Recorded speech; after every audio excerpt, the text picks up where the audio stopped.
Il y a un mec qui est venu avec un couteau une fois chez moi. Ouais. Mais non. Ouais. Un fan? Enfin, un fan. Non, ouais, un fou. Oui, c'est plus un fou qu'un fan, là. Ouais, mais comme il a planté personne, Ah oui, il ressort. il ressort. Bonjour tout le monde et bienvenue sur Légende. Aujourd'hui, notre invité, c'est Danny Boone, le retour. On l'avait vu il y a quelques temps, il revient aujourd'hui avec un nouveau spectacle d'ailleurs qui s'appelle Clown n'est pas un métier. On va aborder avec lui tous les sujets de la vie, les enfants, l'éducation, comment ça s'est passé aussi. Après, bienvenue chez Echti, l'énorme explosion de notoriété, comment est-ce qu'il a géré les galères avec ses enfants justement avec tout ça, les galères de sécurité, à l'école aussi, comment gérer l'école, les professeurs qui réagissent différemment. On va aborder tous ces sujets avec Danny Boone. Et notre partenaire sur cette émission, c'est Brix. Brix qui est une plateforme d'investissement immobilier à partir de 10 € seulement. Vous pouvez acheter des petites briques de plusieurs biens. Par exemple, un vignoble qui est détenu par Tony Parker, un château dans le sud de la France ou une villa à Saint-Barthélemy. Et vous avez été des milliers après l'émission à faire le premier pas d'un investissement immobilier sur Brix. On a réinvité Cédric O'Neill qui avait répondu à toutes les questions intelligentes qu'on peut se poser autour de l'immobilier. Par exemple, est-ce qu'il faut mieux acheter sa résidence principale, un appartement, une résidence secondaire, etc. Comment gérer ses impôts, par exemple, tout ça. Je vous mettrai le lien de l'émission de Cédric O'Neill, le créateur de Brix, si vous voulez, dans la description. Vous pouvez comme ça regarder l'émission avec toutes les réponses quand vous aurez fini cette émission avec Danny Boone et vous aurez toutes les réponses à vos questions sur le site brix.co. Voilà, je mettrai aussi le lien en cliquable dans la description de la vidéo YouTube ou alors en podcast dans la description sur Spotify, Deezer et Apple Podcast.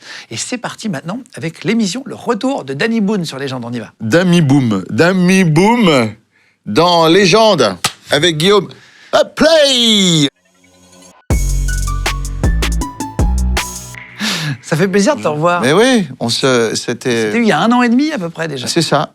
C'était au Et début. du coup, je regarde tes émissions. Ah bah merci Je trouve beaucoup. ça très bien. C'est sympa, merci Ouais. une fois. Tu as vu laquelle? J'ai toutes. Parce que ça m'endort. C'est gentil, merci. Je t'en prie. J'adore. Je le mets comme ça et puis. Bon, faut pas que quand je suis allongé, faut pas que je... Non, je regarde. Non, sincèrement, j'ai beaucoup aimé c'est celle une bonne avec Jean question. Reno. Ah oui. J'ai beaucoup. Et d'ailleurs, à un moment donné, je l'ai fait parce qu'il a parle parlé de toi moi. Ouais, en parlant de Johnny, en disant que Johnny m'aimait beaucoup et c'est vrai, c'était réciproque d'ailleurs. Et j'adore. J'ai une anecdote d'ailleurs avec Jean Reno avec Johnny. Quand j'habitais à Los Angeles, j'étais voisin de Johnny et Laetitia. Et je montrais mes films à Johnny avant, toujours. Et il avait adoré Bienvenue chez les Ch'tis. Et je venais je venais de faire Rien à déclarer. 2 ans après, j'avais tourné le film. J'étais en montage chez moi. J'avais une salle de montage et une salle de projection chez moi.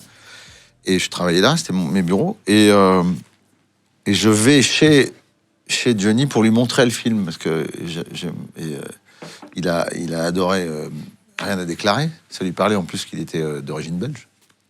Donc ça, hein. Et je lui montre le film, il adore. Donc on passe une super soirée, on dîne. Le lendemain, je suis chez moi et en train de bosser sur le montage. Et il m'écrit, parce que c'était en cours de montage. Il m'écrit, il m'appelle et il me dit t'es chez toi. Il me fait tu connais Jean Reno, tu sais que c'est mon ami. Je sais pas l'imiter, mais. Tu te lances plus dans les imitations quand t'es pas sûr. Je sais pas faire. Je suis pas Laurent Gérard. Mais il le fait. Enfin, il me dit je suis avec Jean Reno. Il dit j'ai adoré ton film. Je voudrais lui montrer. Il dit, je peux venir? Donc, je fais, évidemment, je dis oui. On dit oui à Johnny, quoi qu'il dise. On dit oui. Je dis oui, bien sûr, avec plaisir. J'adore Jean, en plus. Et vous connaissiez déjà on avec Jean? s'était croisés grâce à Johnny, d'ailleurs. Et donc, il vient avec Jean Reno dans la journée, comme ça, chez moi. Et Jean me fait, montre-moi ton film, j'en peux plus. Il n'arrête pas d'en parler depuis ce matin. Il dit, j'en peux plus. Il me gave. Vas-y, montre-moi ton film. Et donc, je les mets dans ma salle, je lance le film, et évidemment, j'ai Johnny Hallyday et Jean Reno chez moi en train de regarder Rien à déclarer, en fin de montage, et je regarde comme ça, et c'était très drôle parce que ils étaient tous les deux assis devant et regardaient le film, et tout le film, Johnny il fait « Et alors, après, tu vas voir, il va faire ça, c'est génial !» Et après, il fait ça, c'est génial. Il lui racontait le film avant que ça arrive. Avant que ça arrive. Et voilà, c'est un souvenir que j'ai avec Jean et Johnny. Voilà. Il était marrant, Johnny, en off? Il était très marrant, il était assez... il était très marrant, très généreux.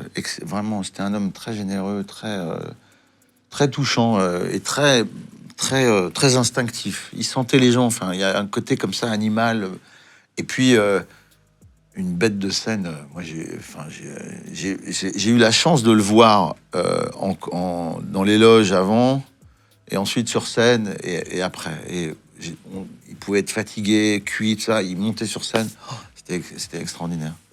Jean est aussi très sensible. Jean Reno est très... Ouais. J'ai adoré l'émission avec Jean. Ouais, moi aussi, elle était très chouette. Ouais. Il raconte, il a un truc, c'est assez exceptionnel, quoi. Tu le vois parfois? Vous vous êtes vus quand vous habitiez à LA? Ouais. Ou à New York. Moi, des fois, je vais, parce que j'ai un fils à New York. Donc, des fois, on se voit, il habite New York. Donc, on se croise, on va bouffer ensemble, ouais, ça arrive. Là, tu reviens sur scène. Oui. Avec Clown n'est pas un métier. Il y a une photo de classe, quand même, à l'affiche. Vraie photo de classe, d'ailleurs, tu disais. Vraie photo de classe. L'âge que j'avais quand je rêvais de faire rire sur scène. J'ai eu l'envie de monter sur scène et de faire rire les gens. J'avais cet âge-là. Pourquoi tu y retournes? J'étais dans cette classe. Tu dis ça avec un petit fond de... Pourquoi j'y retourne? Non, comment ça se fait? Parce que tu avais dit en 2018... Que j'ai arrêté. Ouais, c'est ce que j'ai dit d'ailleurs à mon producteur. Tout le monde regrettait que tu arrêtes. Bah, je m'en suis pas rendu compte. Mais en fait, je faisais trop de trucs. Je voyageais beaucoup avec les films. Parce que je tournais, je tourne, mes films marchent à l'étranger, donc je voyage beaucoup. J'ai toujours un agent aux États-Unis. J'ai tourné dans 2 films américains pour Netflix, là, c'était super. D'ailleurs, il y a d'autres projets encore en cours. Mais c'est très chouette mais d'un seul coup, le dernier spectacle, j'étais un peu en panique à l'idée de l'écrire. Je me suis dit, j'ai pas assez de temps, c'est un peu speed, mon Dieu, voilà. En plus de devoir évidemment m'occuper de mes enfants, d'être présent pour eux. Enfin, il y avait plein de tout faire, quoi. Il y avait plein de choses. Ouais, je me suis dit et du coup, je voulais faire du théâtre.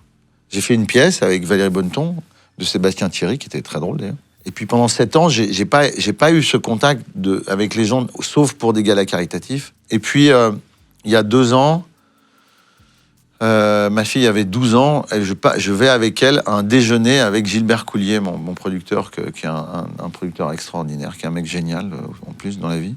Et donc je le vois pour faire du théâtre. Je lui dis, je veux faire du théâtre. Donc je vais écrire une pièce de théâtre, dans 2 ans je veux jouer, voilà. Donc je lui dis ça il y a 2 ans. Il me fait, mais pourquoi tu reviens pas en one-man show? Et je lui dis, mais j'ai fait mes adieux, j'ai arrêté. Je lui dis que j'ai arrêté, je vois pas. Non, je dis, je veux faire du théâtre. Il me dit, non, mais les gens seraient ravis de te revoir en one man. T'as un univers, c'est toi. Les gens seraient très contents de te revoir. Et ma fille, elle me dit, oui, qu'elle aimerait bien me voir. Elle me dit, c'est génial. Vas-y, papa, ta tête, elle est drôle. Et de plus en plus drôle. Tout tombe un peu, tu vois, ça va être de plus en plus drôle. Donc, et ça a été le déclic où j'ai dit, oui, allez. Et en fait, les 2 m'ont convaincu.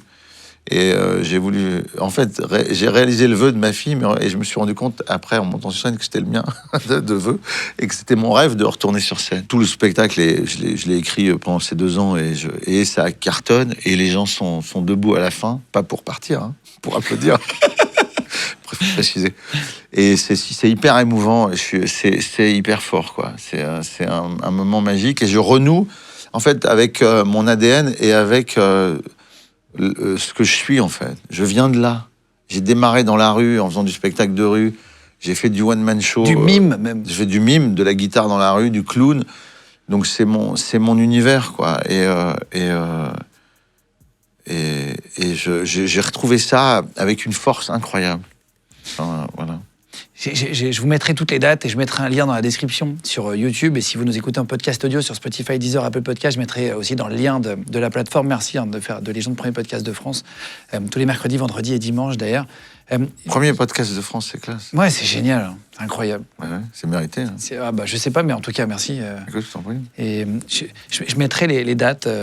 Casino de Paris, 3 au 19 octobre, si vous voulez prendre les places. Au Dôme de Paris, tu vas faire janvier 2026. On a rajouté le Dôme de Paris. Ouais. Vous en avez rajouté? On a rajouté, c'est ça, le Dôme de Paris. Ouais. Je mettrai le lien, de toute façon, comme ça, il sera à jour. Tu parles aux gens qui sont là, c'est ça? Exactement. C'est bizarre. J'ai l'impression qu'il y a des millions de personnes juste là, derrière mon oreille, toi.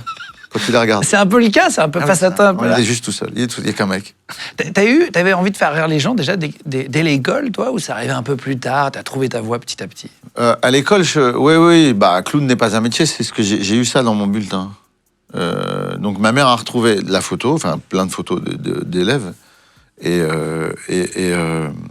moi, j'ai relu, j'ai lu tous les commentaires que j'avais dans mes bulletins, les petites phrases courtes et assassines. Là. J'en ai fait un sketch d'ailleurs où je dis j'ai eu élève sans histoire et sans géographie, ce genre de trucs, à baisser les bras sans jamais les avoir levés, peu s'il veut, mais veut si peu. J'ai eu tous ces trucs-là et j'ai eu Clown n'est pas un métier. Qui en fait, je trouvais ça très beau. J'ai changé le titre d'ailleurs à un moment donné, parce que j'ai fait un sketch avec le peut mieux faire qu'on a tous eu à l'école. Mais c'était plus dur avant, j'ai l'impression, les annotations. J'ai l'impression que c'est un peu plus j'en doux. parle. J'en ai fait un sketch d'ailleurs, où je dis qu'on nous obligeait à signer ces tweets, parce que c'est les premiers tweets en fait. Les tweets, c'est l'ancêtre du tweet. Des messages méchants. Des messages méchants très courts et assassins. C'est mes premiers tweets. Je dis, mes profs, c'est mes premiers haters. Ils voulaient m'habituer pour plus tard. À la vie, à la dureté de la vie. Voilà. Et je dis, tu dois emmener ton bulletin pour faire signer par tes parents, ce peut mieux faire, ou ces phrases assassines, quoi. Je dis, c'est comme de demander à un condamné à mort de venir à la chaise électrique avec une rallonge. Tu vois le mec dérouler le truc, il fait, oui, je branche et je m'assois. J'ai fait ça dans le spectacle. Et je parle de ça, et en fait, les mecs se rendaient pas compte à l'époque à quel point ça t'assassinait.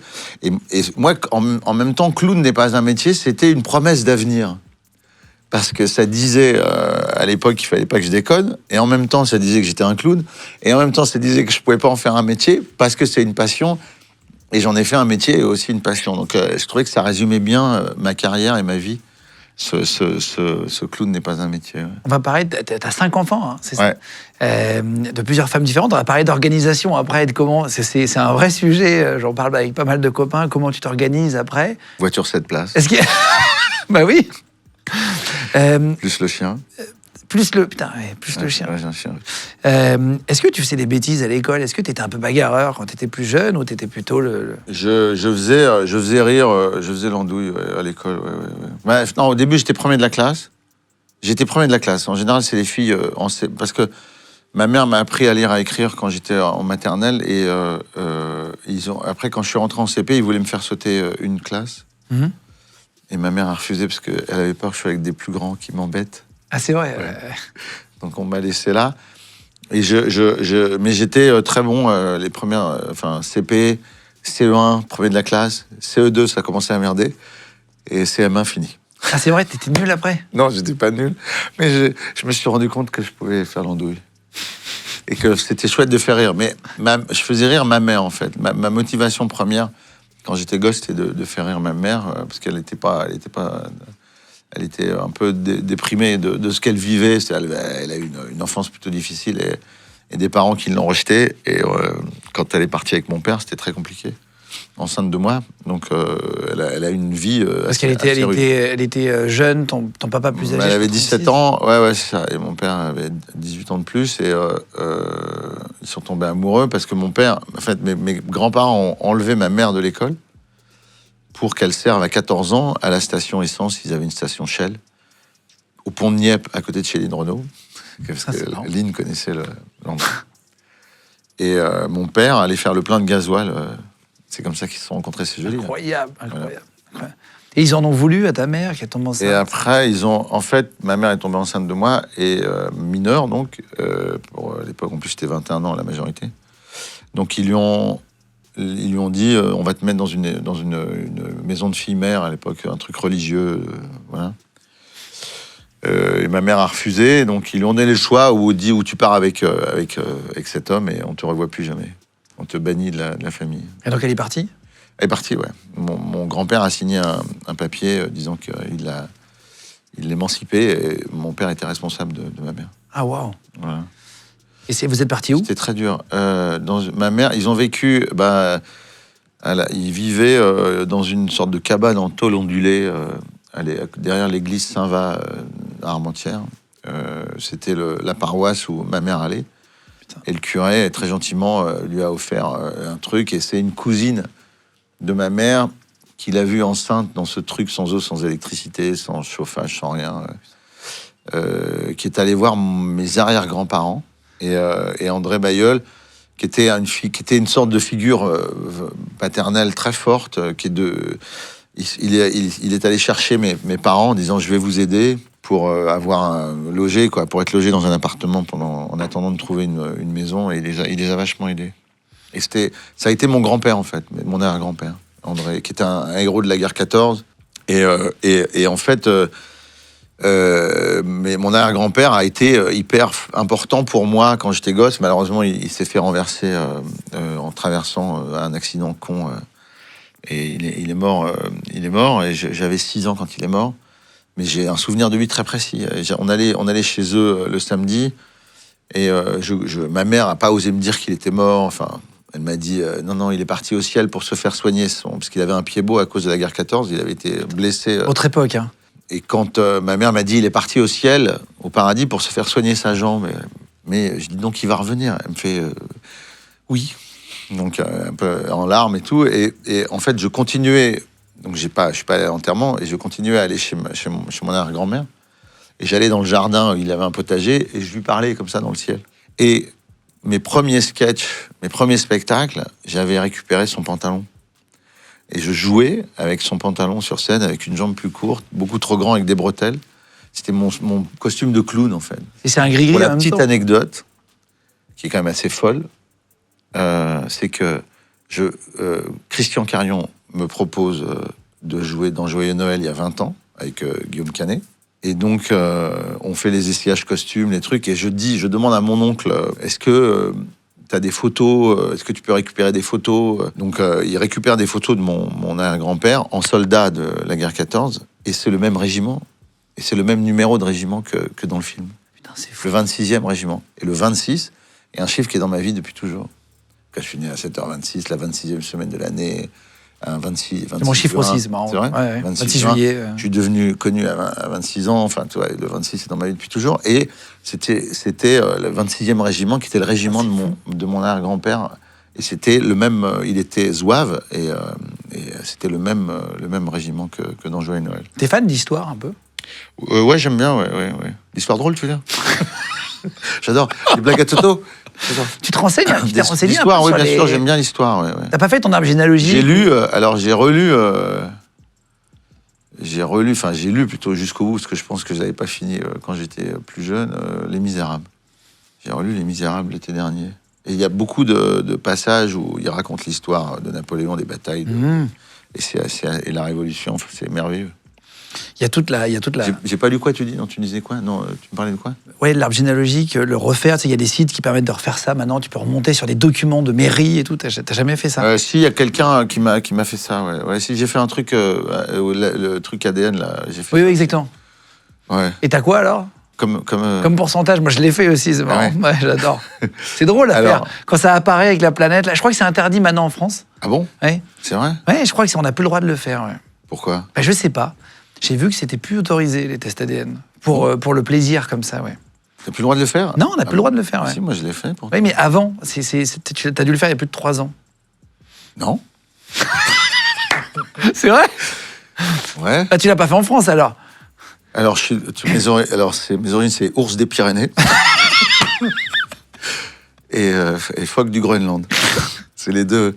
Non, mais c'est assez marrant Non, quand je vois alors, quand les- tu vois la carte et tout, ouais, c'est assez dingue, ouais. Non, donc de la Kabylie, l'Italie, Ah ouais. italien, espagnol, kabyle. et Ibère, après, machin, ouais. Ibère, sûrement par la Kabylie. Espagnol, Portugal. Et ensuite, nord, tout le nord de la France, la Belgique, ma mère blonde aux yeux bleus, donc c'est tout le côté nordique. Voilà, c'est un joli mélange. C'est marrant à faire quand même. C'est très rigolo, ouais. Tu l'as pas fait à tes enfants? Et après, non. Pour être sûr, tu veux dire? Ah, Tu sais que moi j'y ai pensé. Pour être sûr. Non, mais tu sais que l'autre jour je vois. Attends, sois le vrai père. bon, je vais me faire. Ah merde. Attendez, je vais me dire. putain. Attends, je vous explique. Voilà. Le jour, je vois ça. T'as un doute? D'accord, Attends, bah, dis-nous. Non, pas du tout. Sur mais- une photo, tu Non, vois non. une photo. Tu ressembles vachement à mon meilleur pote. Tu t'avais dit que tu travaillais trop. En fait, l'autre jour, je vois un reportage comme quoi il y avait X% du 3e enfant des femmes qui pouvait être d'un autre père. T'as pas vu ce truc-là? Et moi, je suis le troisième. Et je me suis dit, Ah oui. et je me suis dit, attends, je vais quand même. Moi, je ressemble très fort à mon père, à ma mère. On voit vraiment les deux et tout. Et je me suis dit, tiens, est-ce que ça vaudrait pas le coup? Pourquoi les gens ne font pas plus de tests ADN, c'est par curiosité, quoi, Ouais. pour être sûr. Mais Quoi. c'est pour ça que c'est interdit alors. Bah, je sais C'est ça. pas. Moi, j'ai une copine vraiment qui est blonde aux yeux bleus. Blonde aux yeux bleus. Ses deux parents sont espagnols, yeux noirs, vraiment cheveux très noirs, très mat de peau. Elle est blonde aux yeux bleus très clairs. J'ai un truc qui va pas. Tous ses frères et sœurs, ils sont Et brun. Troisième, blonde aux yeux bleus. Voilà. Et donc, ouais, ça m'a fait penser à ça. Et j'ai vu ce Elle a reportage. questionné ses parents ou pas, non? Enfin, non, je sais pas. Bah, son père, il est un peu. Il est souvent pas là, en plus, tu vois. En plus, pour de vrai. Ah merde. Il est routier. Et du coup, bah. Comme mon père. Voilà. Oui, t'as raison. Ouais. Du coup, tu te dis, tiens, peut-être qu'il y a eu un arrêt. Une intersection. Une intersection. Non, mais en plus, pour de vrai, tu vois, tu te dis, tiens, imagine. Et même à l'époque, il y avait beaucoup d'enfants, malheureusement, qui avaient été intervertis dans des. Tu sais, à l'époque où il n'y avait pas les bracelets obligatoires des maternités, ouais. où ils se trompaient. Ouais, T'imagines? C'était il y a longtemps, hein, c'était nos grands-parents. Moi, j'ai eu le bracelet. Hein. Ah, t'as eu le bracelet, ouais. Ah oui, ma mère l'a toujours. Ouais. Daniel. On a récupéré une photo de classe. Ouais. Tu la connais, cette photo, ou pas? Non, C'est à Léo Lagrange, ouais. Non, c'est ça? non, c'est pas la tienne. C'est pas la Ah tienne. bon, c'est pas moi. Non, Bien mais sûr, c'est bien vrai sûr. qu'on dirait années 70-71, tu vois, c'est un peu le look de l'époque, Ouais, écrit, j'adore. etc., machin. Est-ce que tu reconnais cette personne? Putain, c'est impressionnant, quoi. Ah non, c'est pas ma classe, ça. Non, c'est pas toi, c'est Ah pas oui, toi. c'est ça, Mais c'est quelqu'un que tu connais très bien, en haut à droite. Je vais savoir si tu arrives à la reconnaître ou pas. C'est un ami à moi? Non, c'est une fille? Non, c'est un garçon, ça lui fera plaisir. Attends. C'est Lionel, non? Non. Attends. C'est quelqu'un que je connais bien? Ouais, regarde ce regard. Mais là, on dirait qu'il a un œil qui part à gauche, un œil qui part à Ouais, droite. on dirait sur qu'il a la un photo. strabisme Mais divergent. c'est pas... Ça lui fera plaisir aussi. C'est sûr que c'est lui. Attends, l'autre à côté me dit qu'il y a plus quelque chose, là, celui-là. Non. Je crois pas, mais... Non. Troisième rang, tout en haut à J'adore, c'est droite. celui qui tourne la tête. J'adore celui-là. Il en a rien à foutre, lui, vraiment. J'adore. Et tu l'étais recherché. Il était Red Notice Interpol, liste rouge. Ouais, c'est photo. ça, liste rouge. C'est un Corse, non? Non, en haut à droite, regarde. En haut à droite, il a l'air très rigolo. Ouais.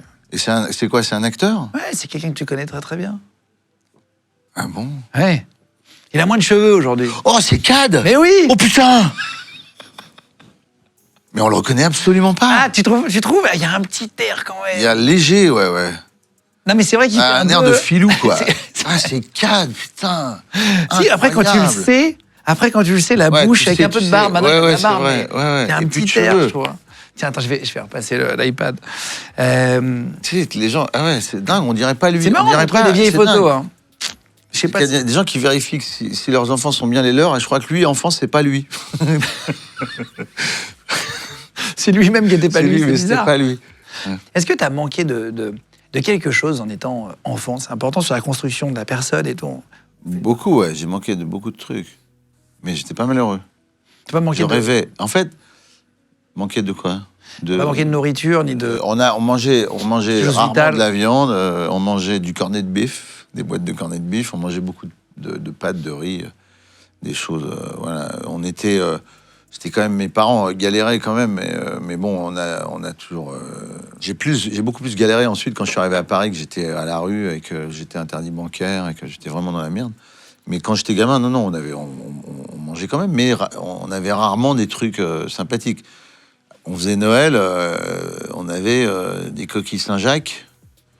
C'était un truc extraordinaire, surgelé. Et des escargots.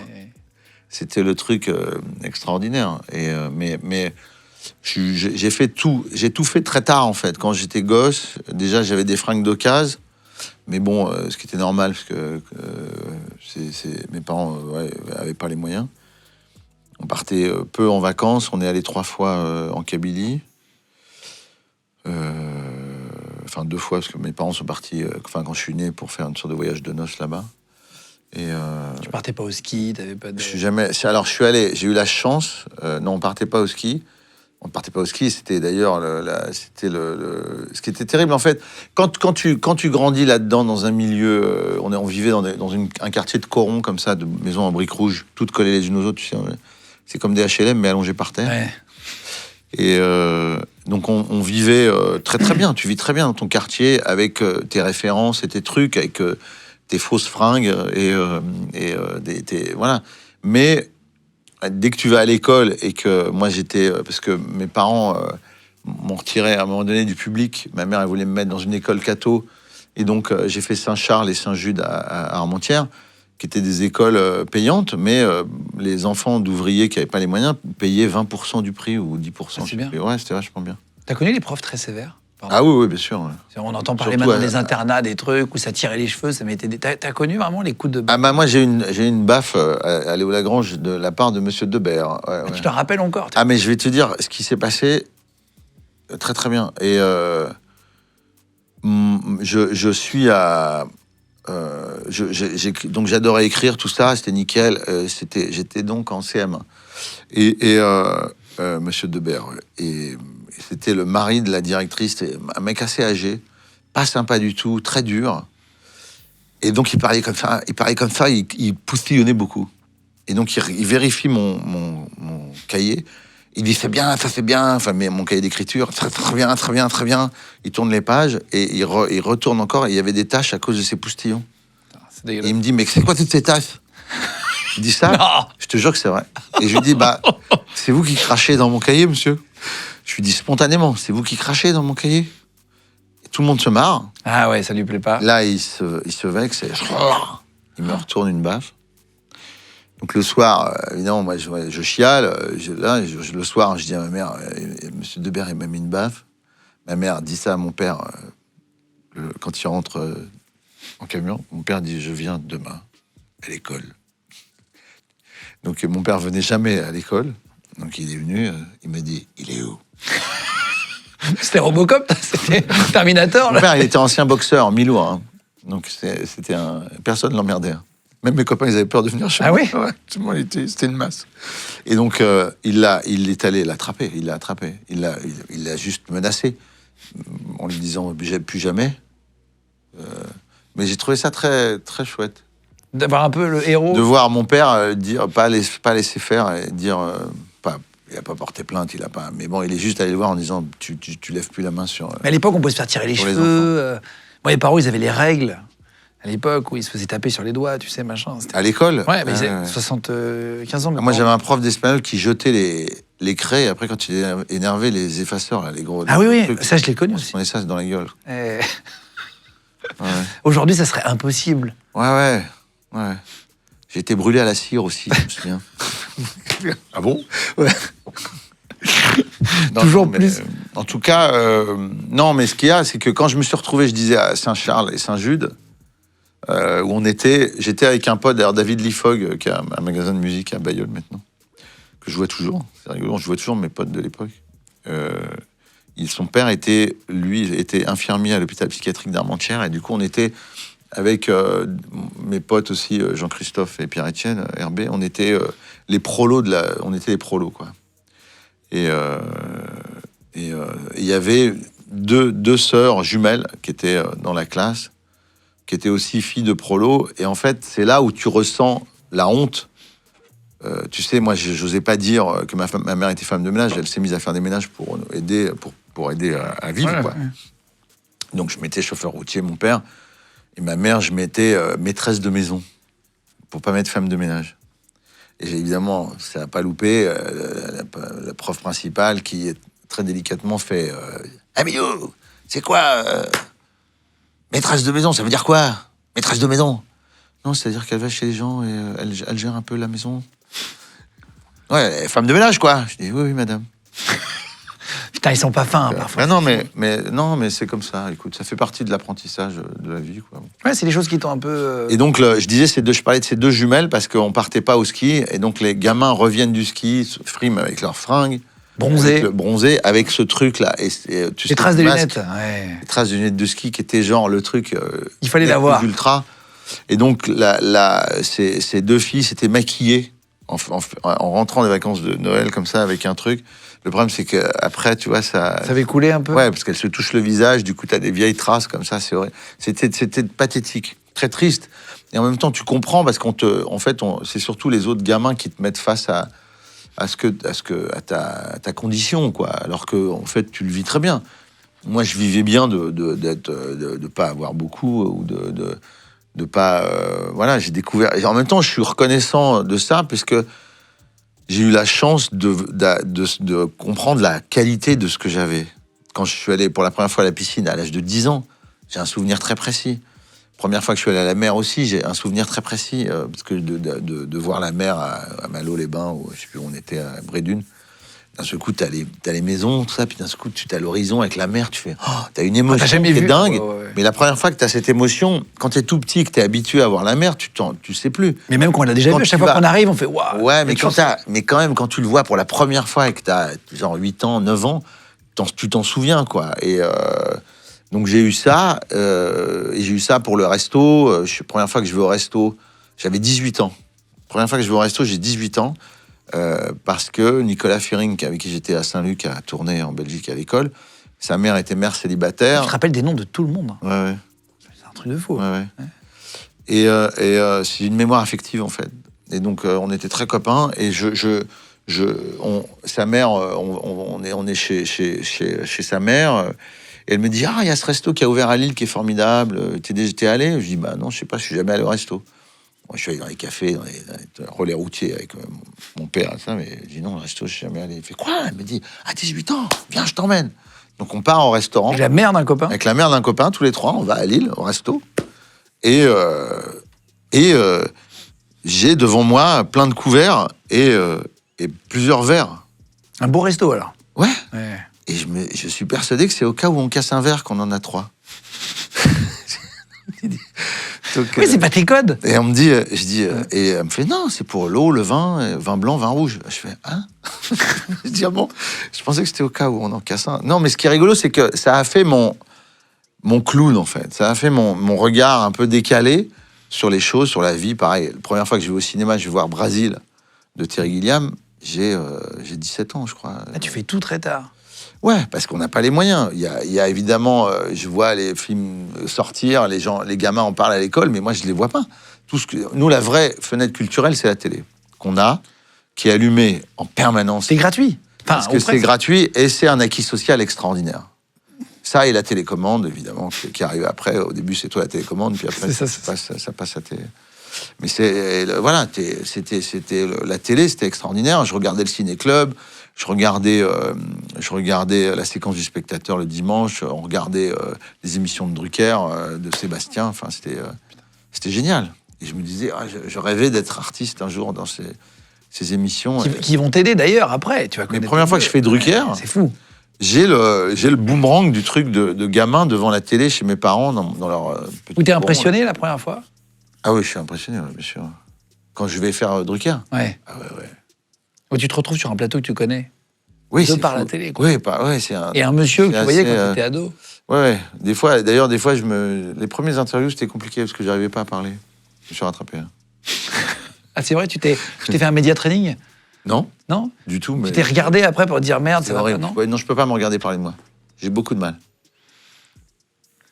Me regarder, moi, me parler de moi, c'est terrible. Quand tu fais une interview comme ça, tu regardes les commentaires après? Des gens? Ouais. Oui, non. Non, pas trop? Ouais, non. Ouais, ça peut arriver, ouais. Ça arrive, ouais. Mais les gens, en général, je préfère que les gens qui me parlent directement en me disant... Dans la rue, etc. Ouais. C'est chouette. Quand c'est... Parce que les réseaux sociaux, c'est de moins en moins bienveillant sur certains, mais YouTube, ça reste sympa et... C'est vrai? Ouais. Twitter, c'est plus dur. Enfin, X, c'est... Twitter, moi, j'ai arrêté. Enfin, j'ai pas fait longtemps, mais c'est atroce, Twitter. On ne sait pas qui est derrière chaque con. Il con. y a de l'aigreur. C'est d'une violence inouïe. Ça rend le monde un peu plus difficile et plus toxique, je trouve. Surtout dans nos métiers aujourd'hui, dans les métiers de l'image. Il y a beaucoup de gens qui arrêtent, en fait. Qui arrêtent les réseaux, qui se disent je peux plus, quoi. Et puis vrai que... ça fait peur à plein de gens de pouvoir parler normalement devant une caméra. Tu dis mais attends, s'il y en a qui pensent ça, tu sais, tu fais quand même. J'en parle dans le spectacle d'ailleurs de ça. De quoi? De Twitter, de Twitter, des réseaux sociaux, des commentaires où je dis on est tous devenus des journalistes amateurs. Je dis plus personne dit les critiques de fond des journalistes professionnels. Je dis c'est dramatique. Et je dis aux gens, d'ailleurs j'arrête le spectacle. Enfin, au bout de 25 minutes, je fais les saluts en disant merci, au revoir. Ouais. Et je dis oui, mais on a vu qu'à cause d'Internet et des réseaux sociaux, vous avez une capacité d'attention qui est devenue très limitée. On arrête le spectacle au bout de 25 minutes. Et je fais allez. Et les gens font ouh. Je dis par où vous êtes rentrés? très drôle. Et après je dis putain, j'ai pas le portable depuis 25 minutes, je suis pas bien, j'ai froid, j'ai chaud. Donc je prends le portable, je dis allez, on va scroller un peu, allez-y vous aussi, faites des photos si vous voulez. Alors qu'il y a eu l'annonce et tout, qu'il faut pas faire des photos, donc je blague avec ça. Puis je demande aux gens de mettre un commentaire et des étoiles sur le spectacle qu'ils viennent de voir. Ouais, en direct, ce que je dis. Maintenant, les gens se réfèrent à ça pour choisir les spectacles, les restaurants, les films, les hôtels, les voyages. Donc je dis, allez-y, quoi. Mais si vous n'avez pas aimé, mettez que les étoiles. Ou mettez juste, j'ai pas vu passer le temps. Hein. Et après, même moi, je fais un commentaire et je dis, et je développe en disant qu'on est devenu aujourd'hui spécialistes en tout, en fait. Tout le monde est spécialiste en tout. On a un avis. Ouais. Et surtout le domaine médical et paramédical. On sait tout sur tout. Je dis, on continue à aller chez le médecin, mais plus avec des symptômes et une maladie, on va avec un diagnostic, une ordonnance à faire signer. Une liste de courses. C'est fou. Ouais. Et après, je délire en disant, ce qui m'inquiète, c'est le jour où on devient tous chirurgiens amateurs. Et je fais un mec, un ch'ti, qui va opérer le nez de sa femme.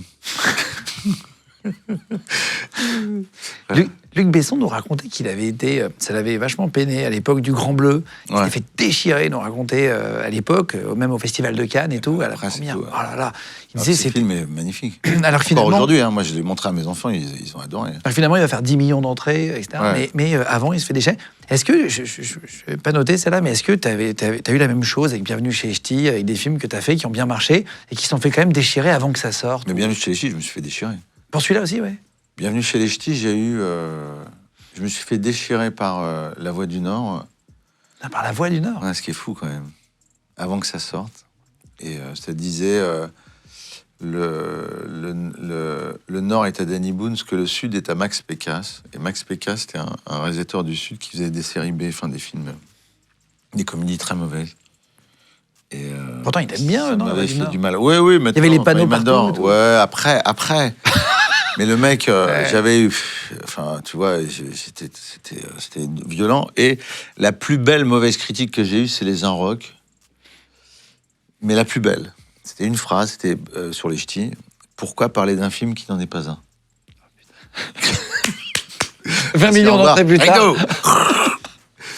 Et après, ils m'ont fait 6 pages quand j'ai fait le film avec Julie Delpy, là, Lolo. Le film de Julie Delpy, j'ai eu 6 pages dans le truc. Et puis, bon, après... C'est si t'as la carte ou si t'as pas la carte, en fonction des gens. Moi, je préfère être populaire et pas avoir la carte, hein, sincèrement. Ouais, c'est la vraie France. La relation. Non, et puis la relation que j'ai avec le public et ce que je vis en ce moment tous les soirs sur scène, c'est tellement extraordinaire que voilà, que c'est tant mieux. Après, on peut avoir les deux, hein, et la carte. Oui, bien sûr, bien sûr. Pas... Tu les as rappelés, ces journalistes, après, par curiosité? Ouais, j'en ai viré un une fois. Ouais. Le gars qui m'a écrit... De La Voix du Nord, là? Ouais, je l'ai viré de là. Il a arrêté, d'ailleurs. Il est plus journaliste. La Gouche, il s'appelait. Je l'ai viré. Je l'ai viré. Quand j'ai fait Rien à déclarer et que j'ai fait la conférence de presse, il était là. Donc, tu savais à quoi il était caché. Ouais, bien sûr, je le connaissais. Ouais. Il m'avait interviewé. Ah, waouh. Et donc, je le voyais se cacher. Comme sur la photo de classe de Cadmeran. Je lui ai dit j'aurais pas dû, c'est idiot. Mais bon. Oui, on garde un peu de rancœur. On y met tellement d'amour. C'est pas de la rancœur. C'est très dur. En fait, c'est pareil. J'avais eu après les Ch'tis, je refais un one-man show qui marche très bien. Je le démarre et je jouais à Bruxelles. Et 2 jours après, j'étais à Lille. Et je joue à Bruxelles. C'était une des premières. Évidemment, on est très fragile. C'était un nouveau spectacle. C'est la sortie des Ch'tis. Et le spectacle marche très bien, c'est super. Et les gens adorent. Je suis vachement applaudi à la fin. Et le lendemain, j'ai ma mère au téléphone. Elle me dit, ça va? Je dis, ouais, ça va, et toi? Et je dis, tu viens aller. Elle venait à Lille le lendemain me voir. Elle me fait, ça va, t'as lu Nord éclair? Je dis, non, pourquoi? Pour rien. Je dis, bon, ok. Je dis, il y a un article? Non. Ok, je dis, vas-y, on s'arrête à la première station. Je dis, je vais acheter Nord éclair. Et je vois le papier, je me fais défoncer, quoi. Et je me fais défoncer, mais de manière très, très méchante et malhonnête, parce que le mec dit que les gens rient à peine, sourient, rient du bout des lèvres, et qu'ils m'applaudissent du bout des doigts, et qu'ils se lèvent et qui part dans un silence gêné à la fin. Donc j'appelle le patron du journal La Voix du Nord, Nord Éclair. Toi-même? Ouais, je l'appelle, ouais. Je le connaissais, après les ch'tis, je le connaissais, on avait fêté les 20 millions dans le Nord. Et je lui dis, votre journaliste, il me dit, oui, il a un peu la dent dure. Je dis, non, il n'a pas la dent dure. Je dis, je vais vous envoyer l'enregistrement du spectacle, parce que j'enregistre tous les soirs pour retravailler, je l'écoute la journée. Ah, wow. Tout l'enregistrement. Vous allez entendre à la fin les gens se lever, m'applaudir, me rappeler.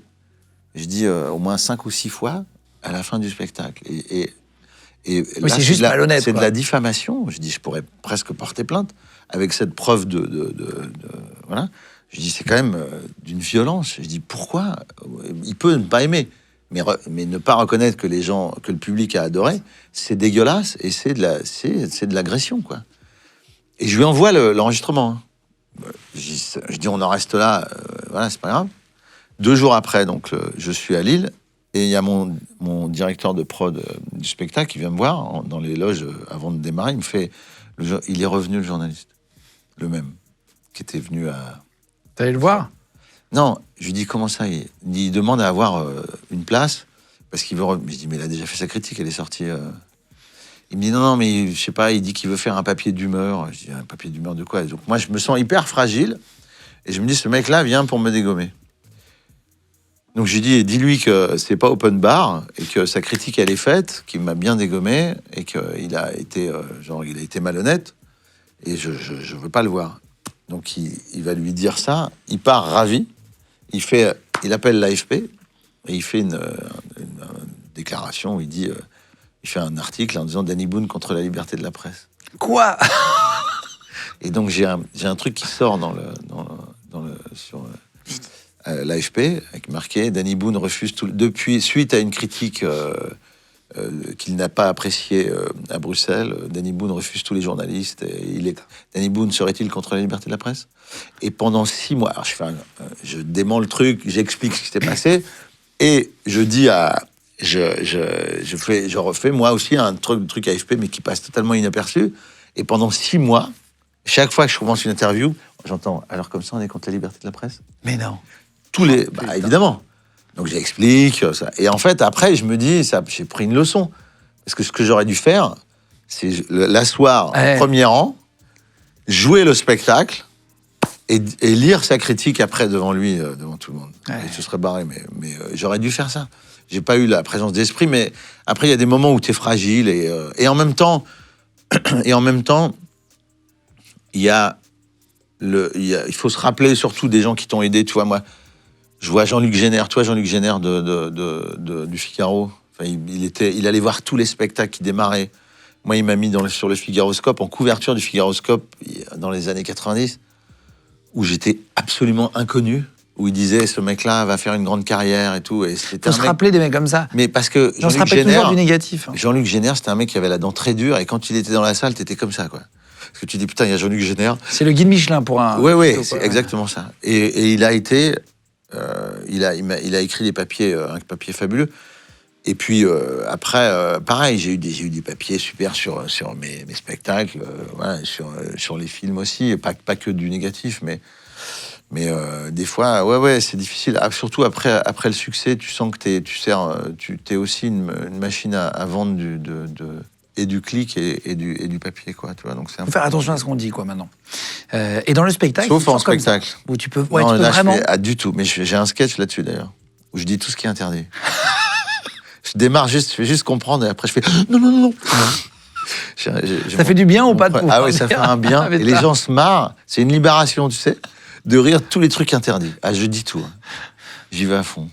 Et ouais. Et en même temps, je me demande si on s'auto parfois, si on, tu vois, censure pas et qu'on fait pas plus attention qu'il n'en faut, tu vois. Parce qu'on a... Pour les films, ouais, pour les interviews aussi, tu dois faire gaffe parce que c'est vite détourné, quoi. Comme je disais, l'histoire. T'as pas eu toi trop de scandales? T'as emmerdé, ouais. T'as pas eu de... Si j'avais eu à un moment donné, j'ai failli d'ailleurs arrêter totalement ma carrière. Un jour, on m'appelle et on me dit, mon attaché de presse m'appelle et me dit, il y a un journaliste du Point qui voudrait t'interviewer dans ton implication dans l'affaire Carlton. Je dis, Alors quoi? dans l'affaire Carlton, Dominique Strauss-Kahn, le Carlton de Lille, tu vois. Je dis, quoi? Je dis, pardon, je suis jamais allé dans cet hôtel. Je dis, je connais pas Dominique Strauss-Kahn, ni Dodo la Saumure. Je dis, c'est quoi ces conneries? Ah oui, Dodo la Saumure. Ouais. Attends, c'était un proxénète, lui, c'est Ouais. ça? Enfin, monsieur Ouais. Chérine. Belge, qui est né Ouais. à la frontière où moi je suis né. Je suis d'Armentières, il est d'Ypres, c'est à côté. Il voulait t'entendre On sur a une 30 affaire. ans d'écart, hein. Il est 20 ou 30 ans plus vieux que moi, Dodo la Saumure. Bref. Dodo la Saumure. Donc, j'ai le vendredi, je suis en couverture d'une merde de magazine avec marqué Danny Boone, affaire Carlton. Bon, ça n'a pas fait de bruit, c'est tellement n'importe quoi. Et ensuite, dans le papier, disait que Dodo la Saumure, que j'avais son téléphone, qu'on s'appelait régulièrement, que j'étais sur écoute et que la police allait m'entendre bientôt. Enfin, Ils ont le droit un truc de faire ça, inventé. je- Bah, j'ai gagné le procès, j'ai porté Ah, t'as porté plainte. plainte là. Ouais. Bah, évidemment, à chaque fois, je porte plainte. Je porte plainte à chaque fois contre les journaux, ces journaux de merde, et je file l'argent à du caritatif, Ah, ok. à chaque fois. Donc, je porte plainte à chaque fois. Et en l'occurrence, j'ai su après, par les gens qui s'occupaient de cette affaire, que, évidemment, c'était une invention, que c'était des conneries, quoi. Ils m'ont dit, non, mais, parce que je me dis, peut-être qu'il y a un mec qui raconte ça juste pour faire l'intéressant. Et alors, pareil, pendant 6 mois, pas tous, mais quelques Dès journalistes que t'as eu qui m'ont fait, l'interview. vous avez rencontré Dodo la Saumure? Je dis, non, j'aurais bien aimé. Vous n'avez pas son téléphone? Peut-être je peux le rappeler? Parce que je pense qu'il fait des soirées sympathiques. Déjà, ma femme, elle sera pas d'accord. Mais, Ils ont pris d'ailleurs une photo de toi, non, tu disais ça, je sais plus où. Une Ah, photo de toi qui avait dans l'air un peu déprimé. cimetière, ouais, Et en fait, à l'enterrement d'un ami à Hénin-Beaumont. Ouais. Et l'enterrement d'un ami, d'un très bon ami qui s'est tué en voiture. Ils étaient planqués dans les arbres au cimetière. Ouais. Putain, ça, Donc, c'est le côté. et ils m'ont cadré comme ça. Et ensuite, quand les ch'tis sont sortis, après, genre 3 mois après, ils ont dit Danny Boone en grande dépression suite au triomphe des ch'tis. Je te crois pas. Ouais, et donc j'avais ma tête. Et alors, si tu veux, moi, c'est pas grave, je m'en fous. C'est des corbeaux, quoi, putain. Ça, c'est. Non, mais ça, voilà, d'un seul coup, ça fait vendre du papier. Mais évidemment, j'appelle ma mère, parce que ma mère, elle est inquiète. Donc j'ai dit, non, mais tout va bien, c'est des conneries. Elle sait que c'est des conneries, mais après, le problème, c'est que toutes ses copines l'appellent, Ouais. tu vois, ou et disent, qu'est-ce qui se passe, ton fils est pas bien, qu'est-ce que c'est, qu'est-ce qu'il y a, tu vois. Donc je fais subir ma notoriété à mon entourage, comme à mes enfants d'ailleurs. Après les ch'tis, c'était très compliqué. Tu les vois pas, les mecs sont tellement bien cachés que c'est invisible. Je les repère un peu. Ah si, t'en vois. Ouais, tu les vois, ouais. Et tu peux pas envoyer des gars. J'ai eu à Los Angeles aussi. À un moment donné, on louait une maison sur la plage, à Santa Monica. Et il y avait des mecs qui étaient sur la plage, ils étaient tous vers la mer, et il y en avait 2 qui étaient vers la maison. Oh, C'est pas bon. bizarre, Ouais. dans ce sens-là. Vu sur les maisons, et c'était paparazzi. Ah là là. Et tu Et vas surtout- pas les voir, les mecs, non? Non, Tu peux rien faire. Faire quoi? Les taper? Non, leur dire, les gars, je suis en famille ou je suis avec mes enfants. Ils s'en foutent. Ah, ça doit être le côté le plus dur. Ouais. Parce qu'après, Ils s'en foutent. on va pas- Surtout, à Los Angeles, ils te suivent. Tu sais, quand j'étais là-bas, payé par les journaux français, ils ont le droit de te suivre. Ils te poursuivent en bagnole, à moto. Ils se planquent. Aux États-Unis, ils ont le foutent droit une de- bagnole. Très souvent, ils mettent une voiture devant chez toi et ils la laissent avec des vitres fumées. Puis ils attendent. Ils se planquent dedans, comme pour, tu sais, Ouais, comme les flics qui vont se comme le mettre dans un tigre sens. des neiges. Non. Le léopard des neiges. Qui va se cacher, qui va attendre. Il se cache. Non, mais il se cache pour voir l'animal, quoi. Ouais, c'est un peu. Une fois aussi, j'avais eu ça en vacances. Et en fait, il y a un journaliste qui appelle en disant qu'il était de Paris Match et qu'on m'avait on m'avait paparazzié avec ma femme et les enfants et que ça allait sortir, que les photos, elles étaient pas très jolies et que ça serait mieux de faire avec Paris Match un beau papier. Et que... Ah, ils te mettent la pression comme ça. Et en fait, le mec n'était pas de Paris Match, mais il voulait. Oui, bien sûr, C'était le gars qui avait fait les photos. Donc, Et comme ça, il gagne sa belle photo alors que. on a refusé, c'est sorti. Et tu disais qu'à la sortie de Bienvenue chez les Ch'tis, tes enfants, ils sont Emmerdés à l'école, ouais. Ça, c'est chiant, ça. J'ai un fils, pour toi. mon deuxième fils, ouais, c'était compliqué. Ouais. Tu fais ce métier en leur disant que ça va leur apporter aussi... Oui, alors, parce que en fait- c'est un tel choc, c'est une déflagration énorme. Bienvenue chez les Ch'tis, si tu veux, tu fais en une fois ce que tu rêves même pas de faire sur toute ta carrière en termes d'entrée. C'est un truc de fou. c'est un truc de fou. Donc plus de 20 millions, 8 millions à l'étranger, tu vois, tu te dis, c'est pas possible. Donc après, moi, je pouvais pas sortir dans la rue, je faisais pas 2 mètres, quoi.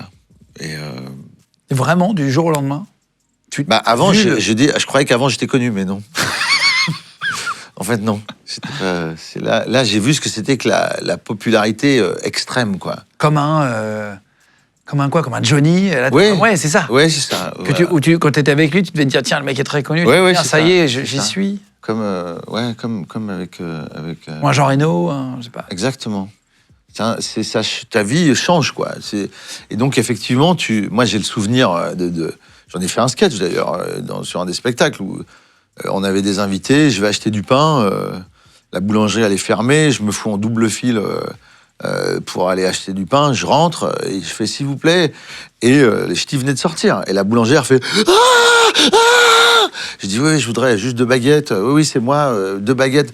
S'il vous plaît, je suis garant en double fil, vite. » Elle fait « Ah, Jean-Louis, regarde qui est là !» Je dis « non, mais je prends 2 baguettes et j'y vais. » Jean-Louis Oui, en fait, c'est monté. Et le mec me voit, fait « non, c'est pas mon idole, j'adore, ouais, Binout, ouais. » Comme ça. Et je voudrais 2 baguettes.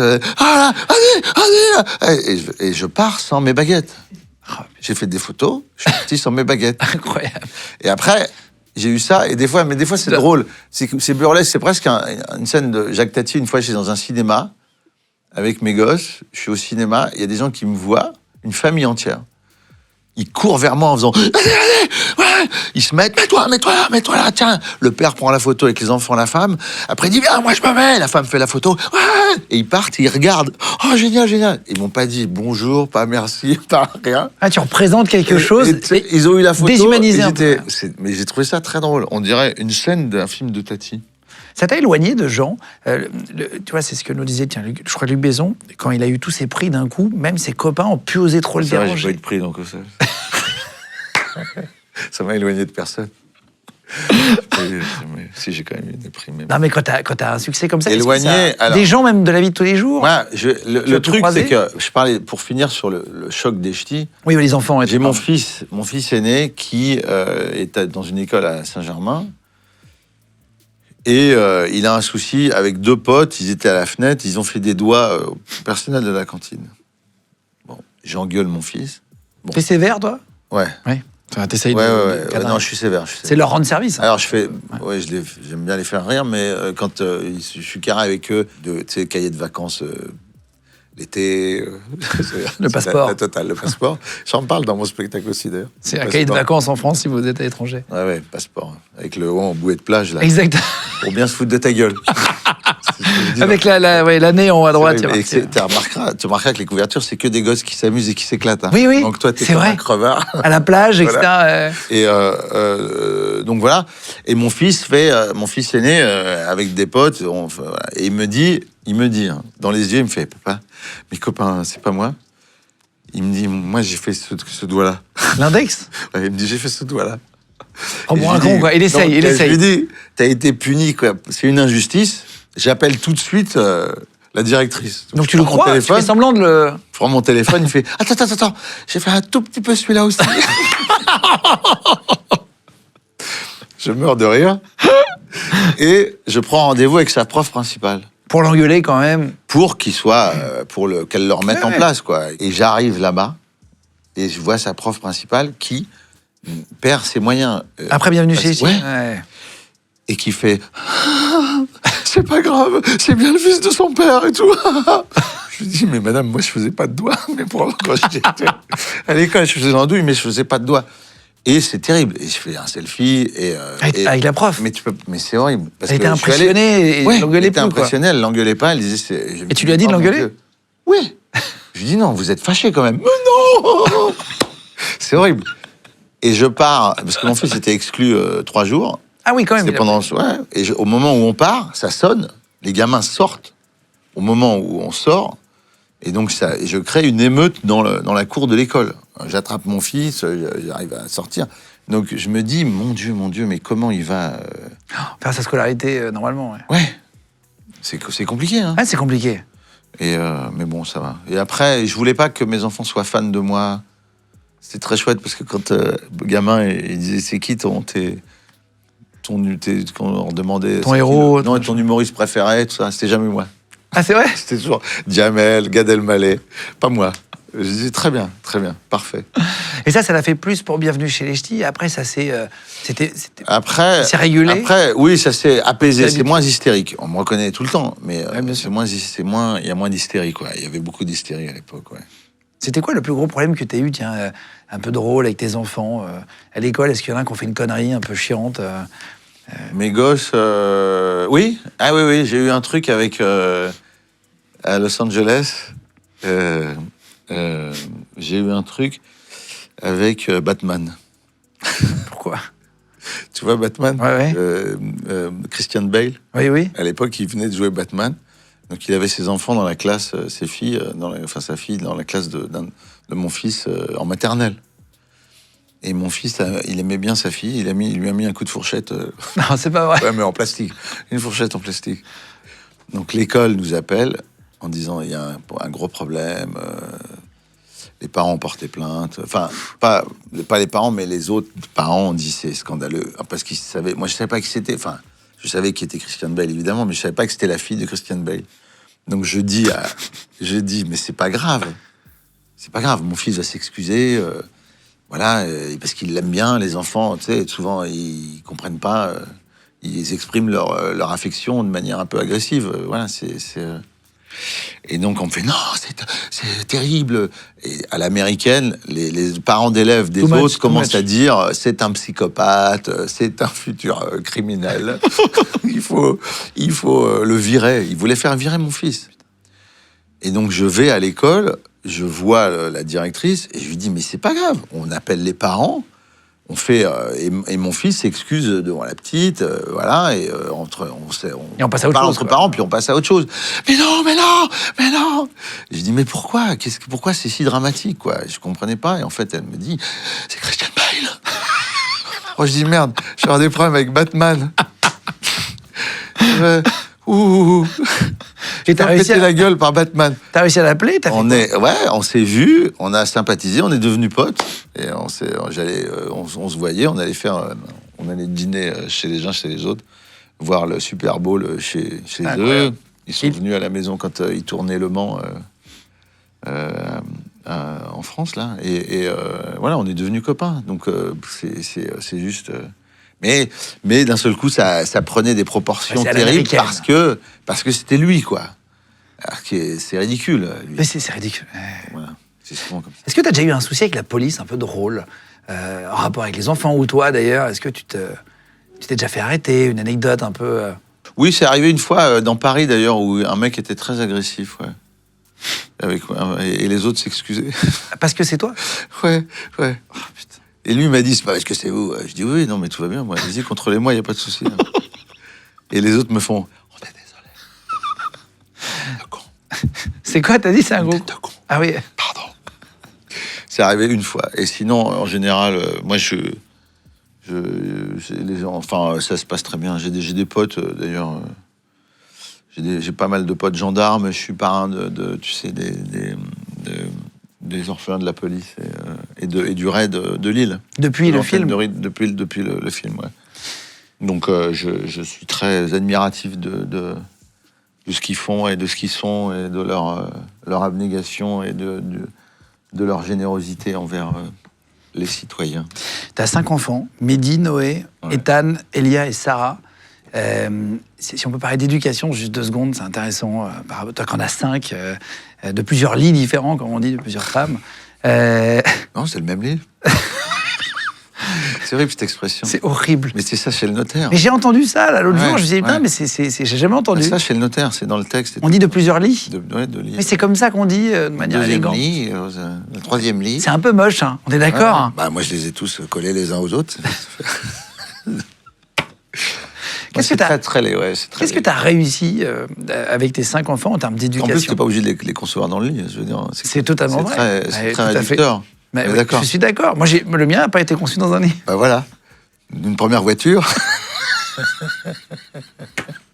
J'ai un enfant d'une première voiture. Un premier dressing. Ouais.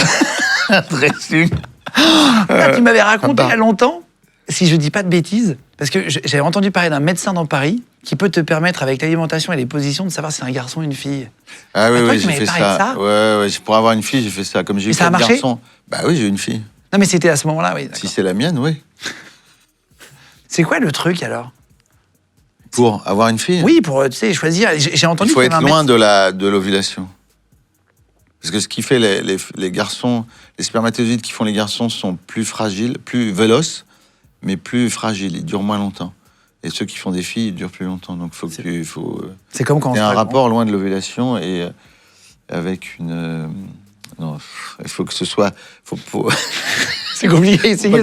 Faut pas de préliminaire. Faut être loin de l'ovulation directe. D'accord. Si tu veux, c'est pas du tout glamour. Hein. Non, mais je sais que c'est un sujet qui c'est pas la seule. En tout cas, c'est une des possibilités. Enfin, on avait vu quelqu'un pour avoir une fille. Ouais, bien sûr, parce que on rêvait. Et ça a marché. Et on a eu une fille, ouais. Non, mais c'est incroyable. Et l'alimentation, est quelque chose qui change ou pas? Est-ce qu'il y a des aliments qui permettent... salé ou je sais pas quoi pour que. Ouais, il y a une histoire comme ça de. Mais parce que ça change la flore vaginale. Enfin, on peut partir dans les détails. On peut faire un petit tableau. Tu veux un tableau avec un dessin ou pas? Parce que si on n'est pas précis, il y en a qui vont mettre beaucoup de sel dès ce soir. Non, il faut pas. Non, mais le mieux c'est d'avoir des rapports loin de l'ovulation. Et ouais, il y a du. Après, il y a des, je sais pas, il y a des hommes. Je pense que ça vient de l'homme, je crois. Hein. Ça dépend des couples. Ça dépend des couples en fait. Mais il y a des couples qui font que des filles ou que des. Moi, mes parents ont fait que des mecs. Hein, donc, tu vas voir un médecin. C'est un médecin de quoi? Non, c'est un obstétricien. Ah non, ok, tout simplement. Ouais.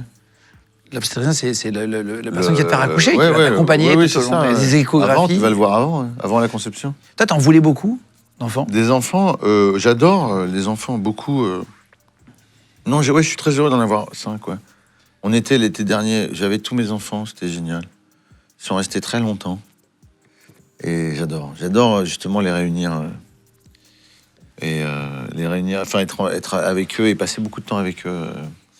Quand je les ai tous, c'est génial parce qu'ils sont un peu éparpillés dans le monde là, donc c'est super. Il y en a qui sont partis faire des études à droite à gauche, machin. Aux États-Unis, ouais. Et ailleurs, ouais. Il y en a qui veulent te suivre dans ton. Qui t'a donné donné mes deux aînés, Mehdi, il est sorti major de son école de jazz. Il a fait l'école du Dilocoud. Il est contrebassiste de jazz, bassiste. Il fait de la musique, du piano aussi. C'est un musicien génial. Il a fait le conservatoire à Saint-Germain-en-Laye, piano classique, et ensuite il est parti dans le jazz. Donc il est musicien professionnel. C'est mon bonheur absolu. C'est vrai. C'est-à-dire que quand ils étaient gamins, je les laissais jouer sur les instruments, parce que j'avais piano, guitare et d'autres trucs, clarinette, saxo, tout ça. Mais donc ils pouvaient jouer ce qu'ils voulaient, même s'ils faisaient du bruit qui tapait dessus, c'était pas grave. Ils pouvaient jouer comme ils voulaient. Je les ai pas forcés à prendre des cours pour pas les dégoûter. Et ils sont passionnés pour la musique. Et Noé aussi, il a un groupe d'ailleurs, un groupe de musique qui s'appelle Faux Amis, avec un copain new-yorkais et Richard. Et ils font des chansons. Tu les as laissés faire, quoi. Et il fait, ouais. Et ils écrivent. Enfin, il fait de la musique. Il a fait NYU. Galatine, il a fait une section littéraire et il a fait des études pareilles. Il est sorti. Enfin, c'est des étudiants qui ont été très studieux. Je suis très fier d'eux, quoi. Et c'est magnifique. Et quand on se retrouve, on fait de la musique tous ensemble. C'est génial. Incroyable. Ah ouais, c'est génial. Soit guitare, piano, ils se mettent. J'ai des vidéos de mes gosses où on fait tous de la musique et c'est extraordinaire. C'est le truc dans l'éducation que tu as le plus réussi, ça, les laisser un peu découvrir. Les deux aînés savent très bien ce qu'ils veulent faire. Enfin, c'est génial. Et même les plus jeunes, après, j'ai 19, 18, 19, il fait une école de business school en anglais. Et ensuite, l'autre, il fait une école qui s'appelle Créa, une école d'art. où il fait un peu du codage, il fait un peu d'illustration, un peu de musique. Enfin, il touche un peu à tout en faisant du codage. Donc, il est passionné par ça. Et ma fille, elle a 15 ans, donc elle est encore au lycée. Et elle veut s'occuper d'enfants en difficulté. Est-ce que tu as raté un truc à un moment donné dans l'éducation? Tu vois, il y en a qui disent parfois j'ai donné les écrans trop tôt. C'est intéressant. Les écrans, ouais, mais de toute façon, tu rates obligatoirement des trucs. Bien sûr, personne. Je pense que ça fait partie de l'éducation aussi de te planter sur des choses. Je pense que j'aurais aimé être plus présent quand j'ai commencé à avoir énormément de succès. J'ai beaucoup voyagé, puis à un moment donné, je me suis dit merde, il faut que je voie mes gosses, faut que je sois avec eux. Ça t'a manqué? Bah, je me suis dit, ouais, ça m'a manqué, eux aussi. Non, et j'ai fait un peu une connerie au début, c'est que je les emmenais partout. En tournage, et tu te disais, bon, bah, tu prends un précepteur, quelqu'un qui file les cours. En fait, c'est complètement con parce que le problème, c'est que tu les empêches de construire leur vie sociale. Ouais. Et en fait, tu leur dis, de manière inconsciente, que leur vie a moins d'importance que la tienne.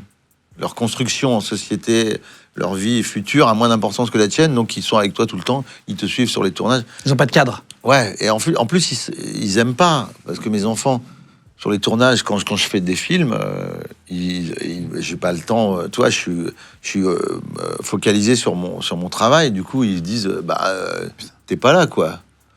Et voilà, donc c'est mieux qu'ils restent, qu'ils fassent leurs études, qu'ils voient leurs potes et que ensuite, De temps en temps, tu les vois. de temps en temps, ils viennent sur le tournage où ils tournent. Moi, j'ai fait tourner mes enfants, j'ai fait tourner ma fille dans mon dernier film.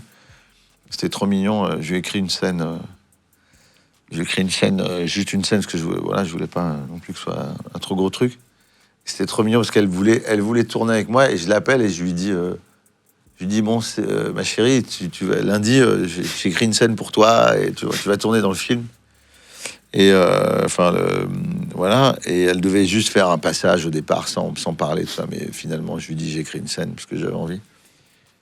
Et elle me fait, quand? Je dis, lundi. Elle me fait, je peux pas, j'escalade. Comme ça. Je dis, comment ça t'escalade? Qu'est-ce que tu me fais? Elle me dit, non, prends ma cousine. Non, c'est vrai? Ouais.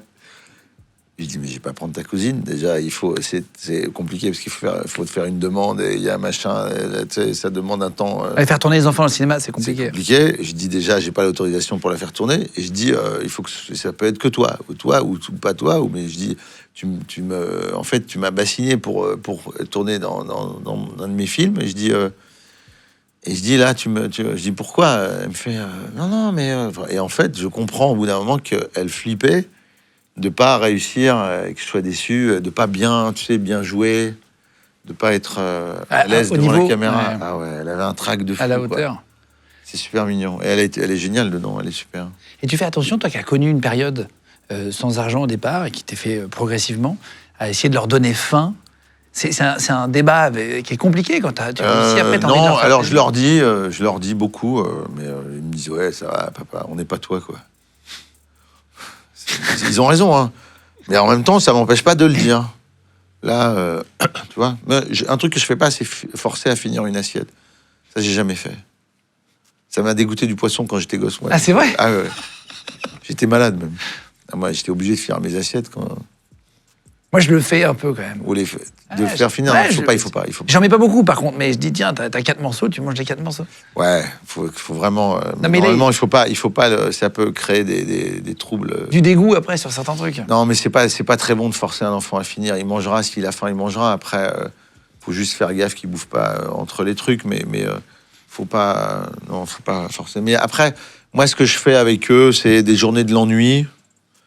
C'est quoi des journées de l'ennui? Les journées de l'ennui, c'est il y a rien qui se branche. Pas de téléphone, pas de télé, pas de jeux vidéo, voilà. Donc on s'ennuie. Et je dis l'ennui, c'est le point de départ de la créativité. Putain. Donc et on peut dessiner, on peut se balader, on peut discuter, on peut lire, voilà. Comme avant en fait. Ouais. Et le Yes Day aussi.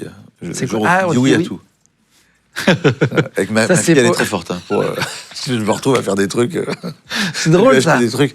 Ouais. Est-ce que quand t'as une ex-femme qui t'amène les enfants. Est-ce que parfois ça se fait un peu des coups, tu sais, quand t'es pas bien avec elle, est-ce qu'elle te met les vêtements sales? Est-ce que Non, j'ai pas dans un vu ça. couple, ça pourrait être un film aussi, tu sais, quand t'as plusieurs Ah oui, c'est vrai, ex-femmes. il y a des sujets. Tu Non, dois- non, je m'entends très bien avec les mères de mes enfants. Je m'entends très bien avec mes enfants, donc a fortiori, ça, tu sais, quand parce que les deux parents n'ont qu'une seule chose en tête, c'est le bien-être. D'ailleurs, j'ai vu, avec la mère de mon fils Mehdi, avec Sophie, on était ensemble à l'Olympia, et mon fils était en première partie à l'Olympia, et c'est génial parce que quand il était petit, il est venu à l'Olympia, et il en a parlé en disant qu'il avait joué un sketch, parce qu'un dimanche, je jouais en matinée, j'étais plusieurs mois à l'Olympia, et le dimanche, à la fin du spectacle, j'avais mes deux grands-fils qui étaient petits, et ils avaient 5 et 7 ans. Ils avaient fait un sketch sur scène. Devant le public? Ouais. Ah, Ils avaient écrit un sketch et tout. ça, c'est les bons souvenirs. C'était Quoi. très mignon. Il y a les inconvénients avec l'école dont tu parlais avant, mais il y a aussi les avantages. Quoi. Il y a beaucoup d'avantages, hein, pardon, mais Bien sûr, on bien n'a sûr. pas le droit de se plaindre d'avoir du succès, de vivre de son art, quoi. C'est absolument merveilleux. Non, mais sans se plaindre, il y a des inconvénients qui sont réels, parfois de la sécurité, les matchs, c'est un des trucs, tu sais. Oui. Bah, il y a sans des se choses, plaindre, des puis- fois, qui sont. C'est- Il y a un mec qui est venu avec un couteau une fois chez moi. Ouais. Mais non. Ouais. Un fan? Enfin, un fan. Non, ouais, un fou. Oui, c'est plus un fou qu'un fan, là. Ouais. Il voulait me donner tout son amour. Non, c'est vrai, t'as un mec qui est venu. Ouais. Ah, Ouais. c'est Guillaume Canet qui a eu quelqu'un qui était Pareil. venu, puis qui a eu des fans aussi. Un fan de Marion Cotillard, je crois qu'il l'avait un peu. Chauffé. Qui avait fait peur, qui en voulait à Guillaume, du coup. D'être avec elle. Ouais. Moi, j'ai eu ça aussi. Ouais. C'était une fan d'ailleurs. Ah ouais, moi, j'ai eu ça, j'ai eu plusieurs. Bon, après, malheureusement, il y a des gens. En fait, des gens qui d'un coup focalisent sur toi. Tu sais pas trop pourquoi. C'était pourquoi il était venu avec un couteau? C'était un fan de trop fan. Ouais, de Judith, ouais, à l'époque où j'étais avec Judith, ouais, c'était un fou. J'espère qu'il va mieux. Oh. Puis il s'est fait arrêter. Hein. Non, mais il a été T'as appelé la arrêté. police quand il était Ouais, dehors bien sûr. Mais il était considéré comme dérangé, donc.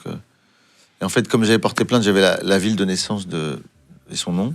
Donc j'ai appelé tous les gens du même nom dans la ville et je suis tombé sur sa mère pour lui dire récupérez votre fils, il va pas bien. Ah, waouh! Parce qu'il le libère à l'hosto. Enfin, il s'est retrouvé à Sainte-Anne et après, tu sais, il lui file une ordonnance en disant qu'il faut qu'il se soigne. Mais comme il a planté personne, Ah oui. Il ressort. il ressort. Hein. Putain. Il n'est pas passé à l'acte. Ouais, tu vois, c'est quand même des inconvénients du métier, même si, tu vois, sans se plaindre évidemment, mais ça fait partie des vrais trucs de la vie. Oui. quand même. Après, on se fait. Après, c'est des aléas de la vie. Ça arrive. Hein. Moi, je me suis fait attaquer sur l'autoroute. Ça arrive aussi. Hein. J'étais en tournée. J'ai été cardiaqué. Ça a été. Ouais, c'est chaud.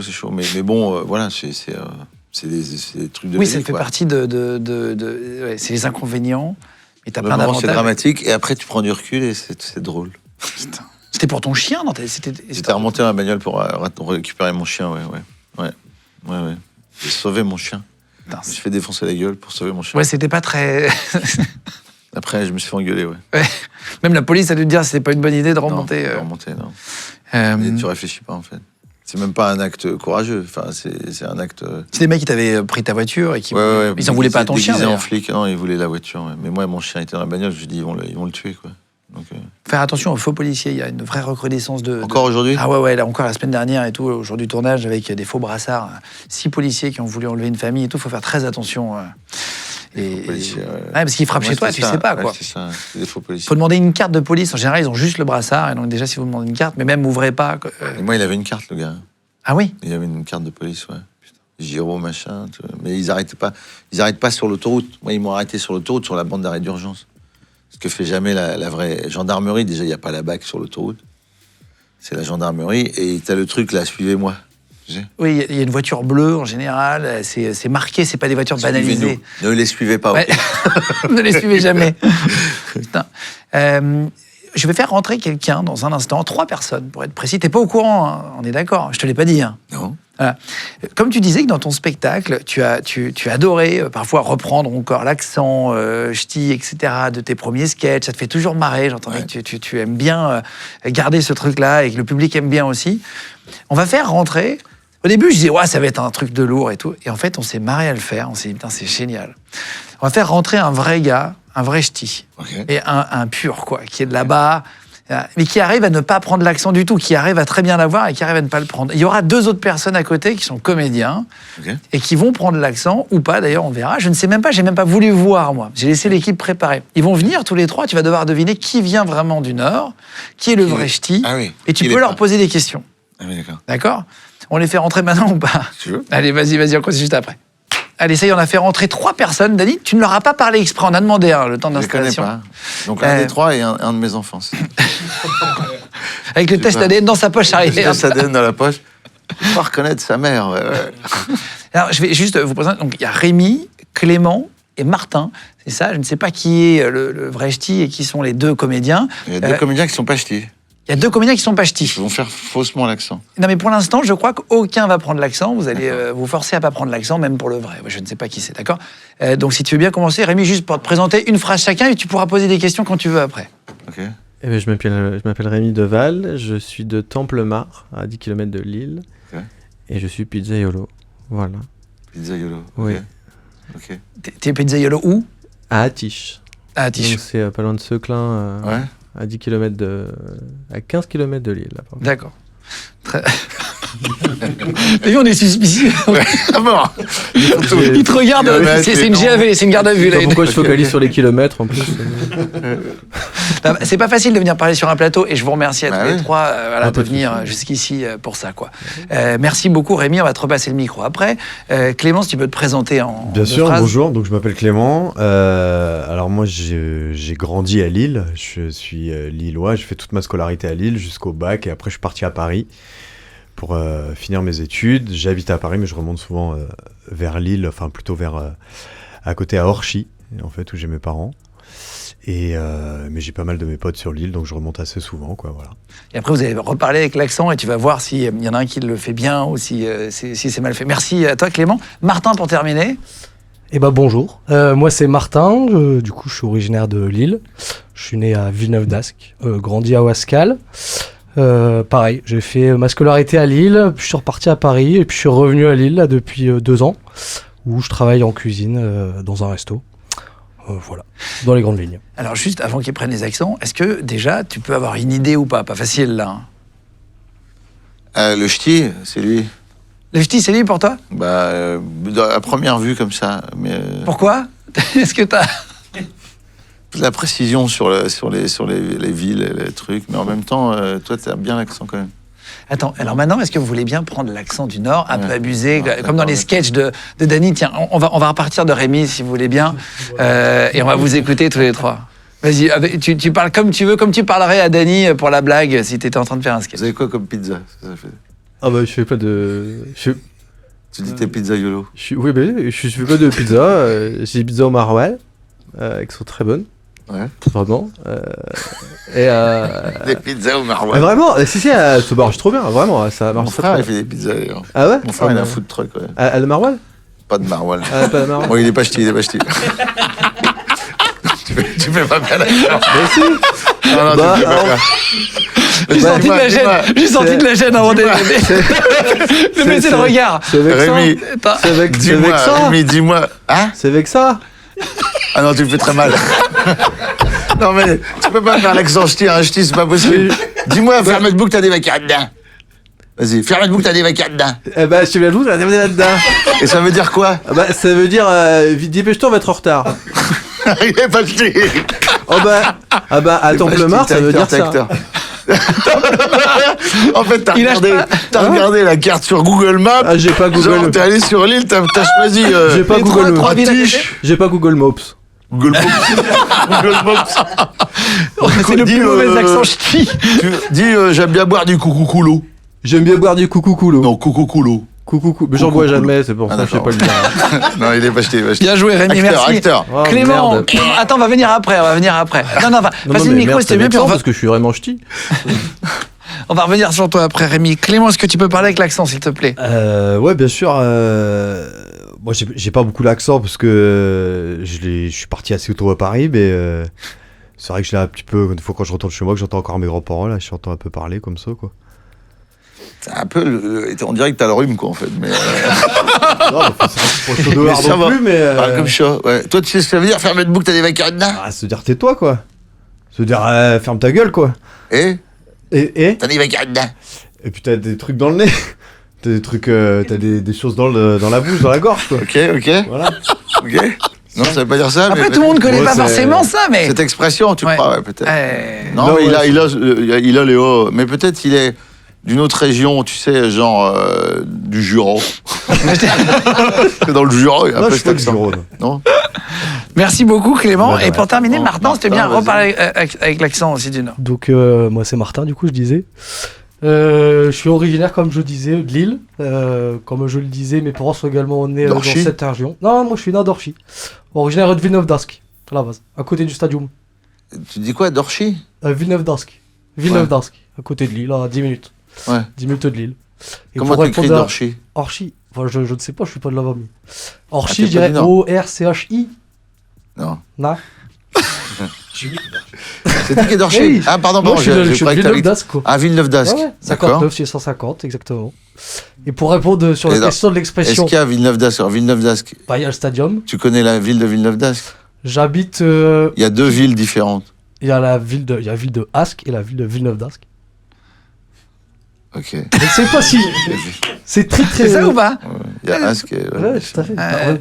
En même temps, je sais faire l'accent et ne pas faire l'accent. donc, Vas-y, fais l'accent au max pour voir. donc, comme je disais, chez Martin, je suis originaire de Lille. J'ai la chance d'avoir grandi dans cette belle région qu'est le Nord-Pas-de-Calais. Une belle région, on est bien accueillis avec des beaux copains. Une belle équipe de foot aussi avec Malos. Enfin voilà, on est vraiment dans une super région avec un grand cœur. Je vous invite tous à venir dans notre Si tu région. vas voir le LOSC et tout, c'est quoi le nom d'ailleurs des joueurs du LOSC? Oula, je ne suis pas du tout le football. Ah bon? Très clairement, je ne suis pas le football. Ils ont un autre nom. Les dogs. Ouais. Les Rougisel. Ah, t'as vu? T'essaies de le piéger, c'est. Ah oui. Ah bah ouais. Est-ce que tu as d'autres questions? Attends, juste, tu disais l'expression, tu l'as compris, ça. Ferme de boucle, ta nez va carrer dedans. Ton nez va tomber dedans. Ferme ta bouche, ton nez va tomber Ouais. dedans, quoi. Ah, voilà. Voilà. ok. Non, c'est genre quand t'es bouche bée. Ah oui, oui, d'accord, Quand d'accord. t'es comme ça, la bouche ouverte, ferme de boucle, t'as nez va carrer dedans. Tu connaissais ça? Ouais, bien sûr. D'accord. Bah, très c'est une expression magique, quoi, de Schnorr, quoi. Bon, du coup, t'as encore beaucoup de doutes sur qui est du Et Nord. chacun hein. dedans. Chacun dedans, vas-y, quoi. Ouais. Fonce. Ouais, c'est lui le ch'ti. Ouais. Exactement, bien joué. Moi, je suis là pour mentir. Hein. Je suis du Nord, je suis du Nord. Ouais. Non, c'est bien, c'est- Voilà. effectivement. T'as cru que c'était lui à un moment donné. T'as failli tomber dans le L'accent panneau est pas de- mal, mais je te dis, ça fait un peu. T'es du Jura ou un truc comme ça, non? Pas du tout. Non, J'ai vraiment pris un coup de froid. ah ouais. J'ai T'as vraiment mal- attrapé t'as froid. un rhume. T'as un rhume, du coup, tu parles ch'ti. Il y a 2 km là. Ah ouais, t'es d'ici en fait. Non, Ouais, mais ouais. c'est pas mal. Rémi et Clément, vous êtes comédiens, vous tous Ouais, les deux, c'est c'est ça. Ah ouais, ouais, D'accord. d'accord. 37 ans, 43 ans, vous faites quoi exactement? Nous, on a un duo. On est un duo d'humoristes. Ah, c'est chouette. On s'appelle les Décaféinés. Ok. Et voilà, ça fait une quinzaine d'années maintenant qu'on joue nos spectacles. Et on s'est fait connaître dans une émission de télé qui s'appelait On ne demande qu'à en rire. Ah oui, oui. Voilà, et voilà, aujourd'hui on joue nos spectacles un peu partout en France, en Belgique, en Suisse, en francophonie quoi. Et pas mal sur les réseaux aussi, voilà, et on joue aussi au théâtre à Paris. Bah, merci beaucoup, hein, les Voilà, gars. Merci à vous deux. Je mettrai les liens si vous ouais, voulez. Ouais, mais je vais regarder. Enfin, j'aime pas les matheux, mais tu sais, on dit d'un Schnorr. Pas les matheux. Et décaféiné. Et toi, Martin, qu'est-ce que tu fais dans la vie en vrai? En vrai, moi, je suis du coup vraiment dans la cuisine. Ça fait 2 ans que je fais ça. Où ça Alors du coup, je fais 2 choses. J'ai une boîte où je fais à manger chez les gens en tant que chef privé ou traiteur. Du coup, j'utilise pas mal aussi l'aspect réseaux sociaux. Et puis sinon, je travaille dans un resto à Lille qui s'appelle Sonore. Je vous invite à venir manger. On y mange très bien. Eh bah voilà, Ah, allez mais le il voir. faudra me donner les. Bah, avec grand Je vais venir plaisir. avec ma mère Avec grand pour plaisir. son anniversaire. Eh bah, ça me C'est fait grand bientôt. plaisir. Si vous y passez, merci beaucoup à tous les trois, les Avec gars. plaisir. Merci hein. beaucoup. Merci.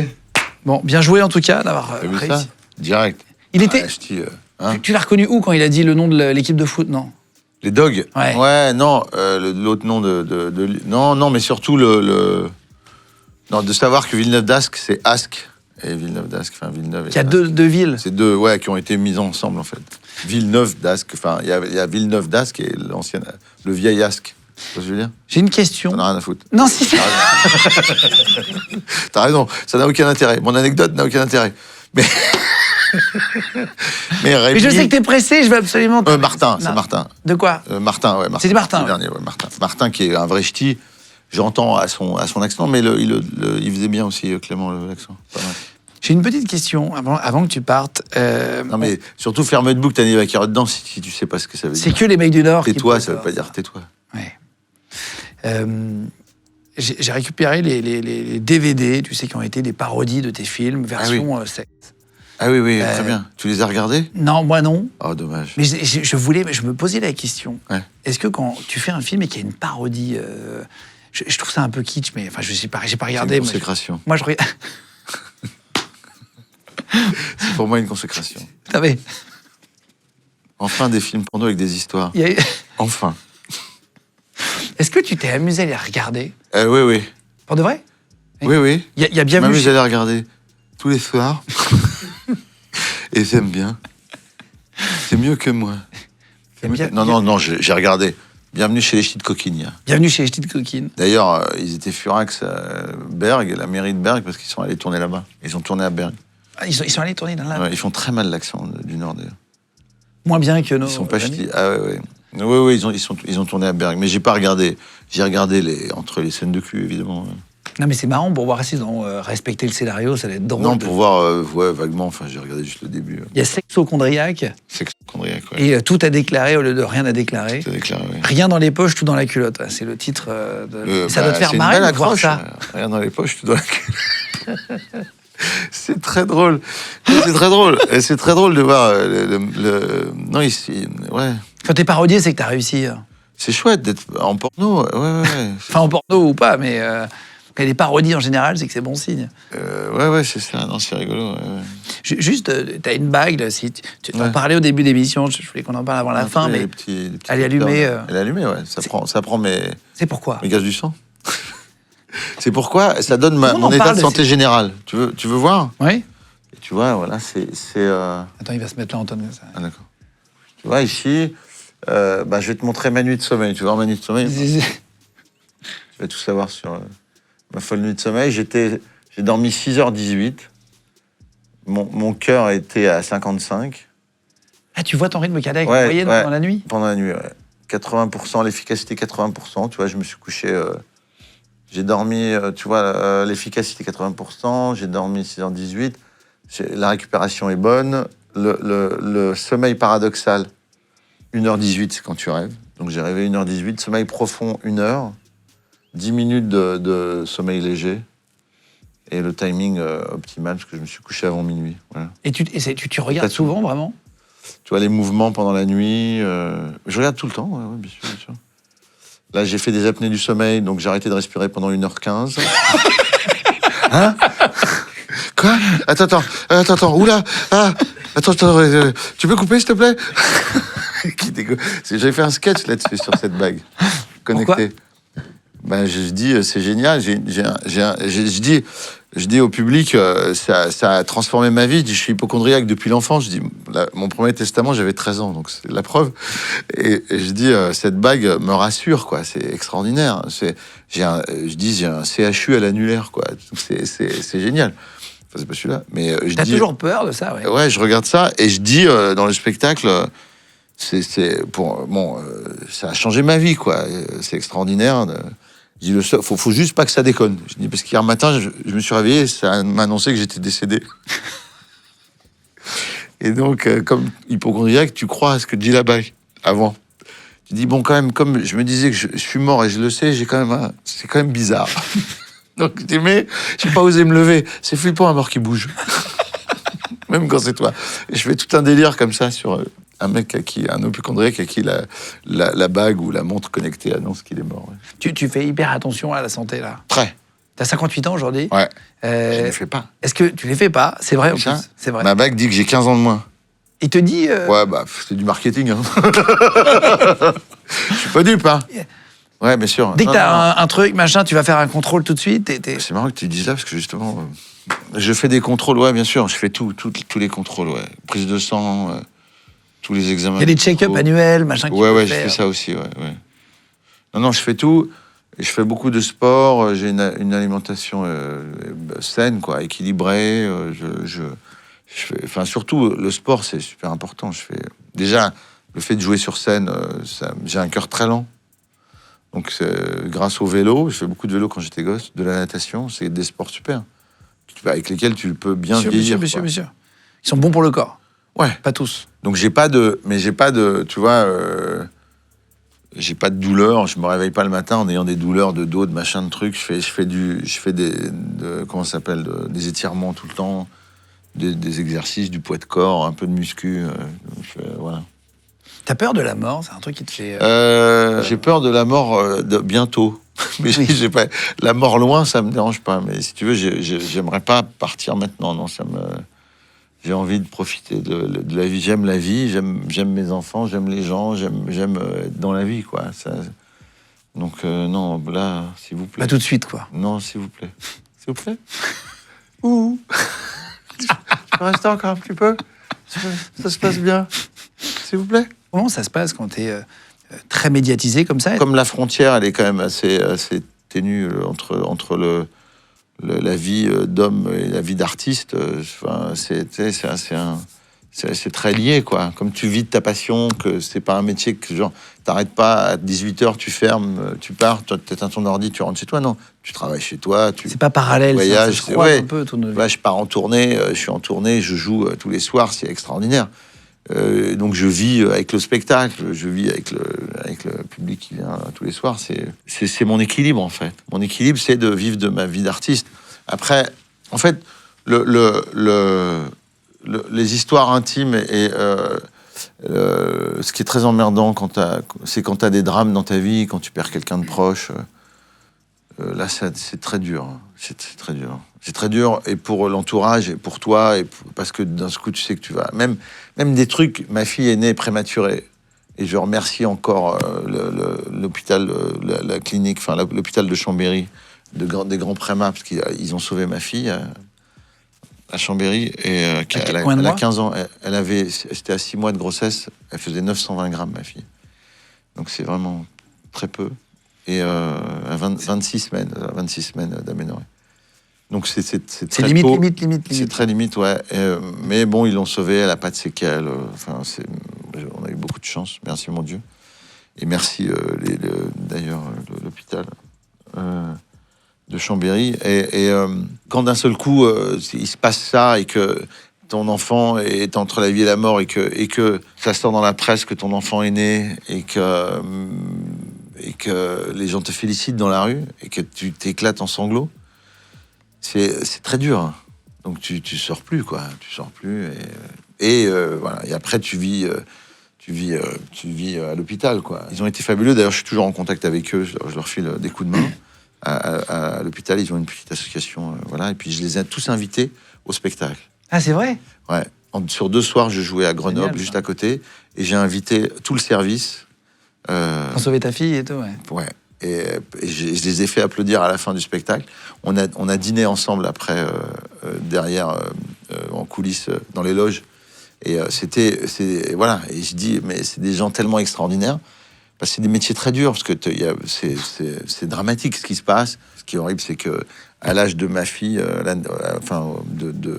l'état de grossesse, ouais. c'est 1 sur 2, quoi, qui survit. Donc c'est très dur. Tu vis des moments très difficiles. Et je suis retourné, d'ailleurs. On est retourné avec sa mère et ma fille. On est retourné les voir avec ma fille qui avait, quand elle avait 6 ans. Parce que c'était important d'y aller. Je dis, c'est important de dire à ma fille, regarde, ces gens-là t'ont sauvé. Et parce que comme elle est partie, c'était vraiment une crevette, quoi. Et 900 grammes. Et puis, elle a vécu 3 mois à l'hosto. Après, on a fait 1 mois à l'hosto à Paris. Et c'était très... mais voilà, ils savent pas ce qui se passe après. C'est génial. T'as des photos, des fois, tu sais, t'as un tableau. En fait, tu t'accroches dans ces cas-là, parce qu'elle est en couveuse. Elle était intubée pendant assez longtemps. Donc, elle arrête de respirer plein de fois. Tu vis des trucs atroces. Et tu vas t'accrocher à un tableau où il y a les enfants qui sont passés par le service et qui ont survécu et qui sont là en photo. Moi, j'ai dit, c'est bien d'aller les voir pour leur dire merci. Donc, on est allé avec ma fille. Et ma fille, à 6 ans, elle nous a dit, évidemment, elle peut pas aller dans le service, on était à côté, mais dans le service qui est... parce que c'est sans microbes, voilà, stérilisé. Un enfant stérilisé, un enfant balade beaucoup de microbes. Mais elle a vu à travers la vitre, il y avait des couveuses vides, et elle nous regarde, elle dit, j'étais dans la boîte là et j'avais mal. Comme ça. On dit, ah bon, quoi. Et puis après, elle partit, elle déconnait, quoi, elle blaguait, mais elle nous a dit ça, puis on a vu tous les gens, tous les médecins qui l'ont sauvée, les puéricultrices. C'était merveilleux. J'ai d'ailleurs une anecdote assez drôle sur ce qui s'est passé sur un événement où c'était au tout début, on était totalement déprimés parce que ma fille, elle est pas bien du tout, et elle faisait...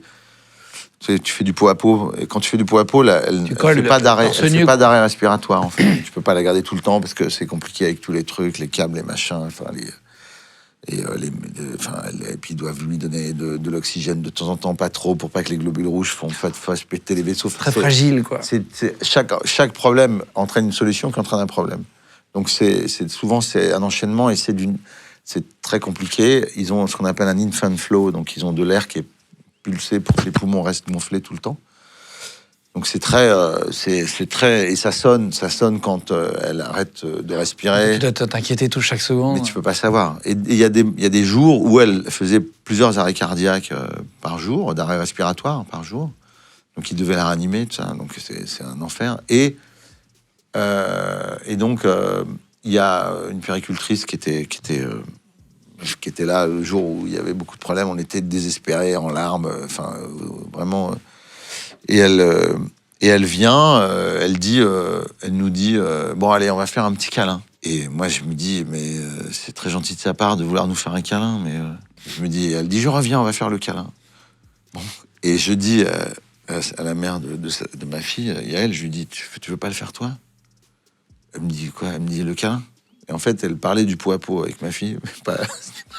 C'était pas... Tu croyais que c'était un câlin avec elle? Moi, je pensais qu'elle voulait nous prendre dans les bras pour nous consoler, tu vois. Et moi, j'étais gêné que la puéricultrice veuille me prendre dans les bras pour me consoler, parce que j'étais en train de chialer. Donc je dis à ma femme, je dis, vas-y, fais-le toi, le câlin avec la puéricultrice. Moi, je me sens pas d'attaque pour lui faire un câlin. C'est gentil, tu vois, mais Putain, ça doit être éprouvant. Et elle se marre. Ça fait rire Yael, et la puéricultrice revient, dit qu'est-ce qui se passe? Donc elle dit, il croit que vous voulez faire un câlin. Hein. Donc elle se marre. Et on a eu un fou rire à trois sur ce malentendu qui est un peu con de ma part. Et ensuite, pendant 15 jours dans le service, les mecs, j'ai croisé dans le couloir, je croisais un médecin, il me faisait un petit câlin. Et c'est dans des moments de désespoir où d'un coup tu ris, t'arrives à rire, quoi, parce que ça t'aide à vivre ces moments difficiles, quoi. Ouais. Elle va mieux aujourd'hui? Ouais, elle va bien. Elle est en pleine forme, elle vient d'avoir 15 ans le 27 février. C'est bien aussi d'entendre ça pour ceux qui ont des enfants préma et qui te voient. Ouais, ils vont se dire, tiens, elle a un peu de dyscalculie, tu vois, elle a des trucs, elle a un peu des 10, mais sinon, tout va bien. Bravo. Ouais. Pour terminer, le Ch'ti Fonds, tu as créé ça en 2008, après Bienvenue chez les Ch'tis. Après Bienvenue chez les Ch'tis, ouais. C'était un fonds où tu aidais... En fait, c'est du merchandising, parce que moi, je voulais pas faire de merchandising sur Bienvenue chez les Ch'tis. Et Pathé, Jérôme Sédou, les gens de Pathé me disent on se fait ouvrir parce qu'il y a déjà du merchandising dans les marchés clandestins. Donc, il dit autant le faire nous. Et je dis, d'accord, on le fait, mais on donne tout l'argent au Ch'ti Fonds, et on a créé avec Jérôme Sédou le Ch'ti Fonds. Et donc, on donne tout ce qui est produits dérivés ou les histoires de procès, ou tu vois, dès que je gagne un procès, je donne l'argent au Ch'ti Fonds, où on fait des spectacles. Je fais des spectacles. On en a fait un après le Covid, là. J'ai joué au Zénith de Lille à plusieurs artistes, dont 4 d'ailleurs. Et on a réparti l'argent sur des associations du Nord-Pas-de-Calais qui en avaient besoin. Mais j'ai fait ça. En fait, on a fait un immeuble pour aussi des SDF à Dunkerque, par exemple. On file de l'argent à plein d'assos. Et c'est surveillé par. C'est chapeauté par la Fondation de France qui surveille un peu que l'argent soit dépensé correctement. Bravo de faire ça, c'est bien. Oui, j'ai toujours fait des spectacles caritatifs. Je suis parrain aussi d'une association qui s'appelle Children Action. Depuis longtemps, depuis plus de 15 ans. C'est bien d'allier les deux, tu vois. Même là, je vais refaire des spectacles pour le le Stifon, le CHU de Lille. J'en ai parlé récemment en disant... donc je fais ça depuis toujours. En fait, le premier truc que j'ai fait, c'était justement des travailleurs sociaux qui s'occupaient de gens, de SDF qui vivaient à la rue, et ils leur achetaient des chambres d'hôtel, des nuitées d'hôtel l'hiver, parce qu'ils ne peuvent pas aller dans les centres, parce qu'ils ont des chiens. Dès que tu as un animal, tu peux pas. Donc, ils veulent pas laisser, évidemment, leur chien ou leur chat. Enfin, bref. Donc, du coup, ils y vont pas. Et il y en a quelques-uns qui sont morts de froid dans la rue. Donc, j'ai démarré en faisant des spectacles où on récoltait de l'argent pour leur offrir des nuitées d'hôtel. Et ensuite, on leur a fait un immeuble. Bravo. Ouais, c'était un moment émouvant, sans presse. Il y a longtemps. C'est encore plus beau. Après les ch'tis, j'ai dit pas de presse. Et c'était un moment très fort où on est allé à l'inauguration, ils étaient déjà installés, ils m'avaient écrit des poèmes. Les gens ? Ouais, ils m'avaient écrit des poèmes pour me remercier. Ouais, moi, j'ai initié le truc avec les gens qui font du social, quoi. C'est des belles aventures, et c'est important c'est important de faire ça sans presse. Ouais, c'est vrai. Non, mais c'est vrai, parce que c'est encore plus beau. Non, mais sinon, il y a un petit truc en disant alors, regardez, vraiment, bravo, c'est formidable ce que vous avez fait. Donc voilà, et le spectacle, pareil, à Lille, au Zénith, il y a 1 an et demi, mais je vais en refaire. Là. Clown n'est pas un métier, c'est le titre du spectacle. Si vous voulez aller le voir, je vous mets vraiment tous les liens. Vous pouvez aller voir dans la description de la chaîne YouTube. Je regarde Ils sont là, c'est ça. Tu leur parles vraiment comme si c'est génial. Bah oui, pourquoi Ils sont derrière. Tu joues super bien. Vous êtes là. Oui, ils sont là. Ouais. Donc à Strasbourg en mars, à Lille, Bruxelles en mai, Casino de Paris 3 au 19 octobre. Tu vas aller le voir au Casino de Paris ou au Dôme de Paris en janvier 2026. Tu vas passer à Orléans, Rouen, Nantes, Caen en novembre, et à Lyon, Marseille, Montpellier, Bordeaux, Toulouse en décembre. Voilà, donc il y aura plein de dates. De toute façon, il y a tout qui est en dessous dans le lien, dans la description. Et si vous écoutez en podcast audio sur Spotify, Deezer et Apple Podcast, dans la description des podcasts, elle y sera aussi. Je vous mettrai le lien pour aller voir Danny Boone au spectacle. Qu'est-ce qu'on peut te souhaiter pour terminer de mieux que retour sur scène? Continue comme ça. Non, c'est chouette. Faire rire en vrai, c'est merveilleux. Bon. Je suis content d'être revenu et je me dis, merde, pourquoi j'ai attendu 7 ans? Bah, amuse-toi bien. Ouais, amuse-toi bien sur scène, merci. c'est un plaisir de t'avoir. Merci Guillaume, partagez. D'avoir pris le temps de nous avoir montré cette bague, d'avoir trouvé un ch'ti. Ouais, Tu en as pris le temps de parler là, c'est magnifique. agréable. Hein. Oui, très. Ça fait du bien. C'est monté, non? Ça fait 10 minutes à la fin. Merci à vous tous les amis. Merci d'être. Merci. Hein. Merci d'être 150 000 à nous rejoindre chaque mois sur YouTube. Moi, je regarde. Hein. Eh ben, merci beaucoup. Je suis abonné. Tu regardes sur quoi? Je regarde les résumés là sur Insta. Et après, je vais voir sur YouTube. Ok. Ah oui, si vous voyez les... J'ai adoré le Belge là qui est médecin légiste là. Philippe Boxot. Voilà. On l'embrasse fort aussi. Et le platiste. Le platiste. Il est magnifique. Il a raison, la terre est plate. Allez, bisous tout le monde. On se retrouve pour une prochaine vidéo très vite sur Les Jambes. Ciao tout le monde.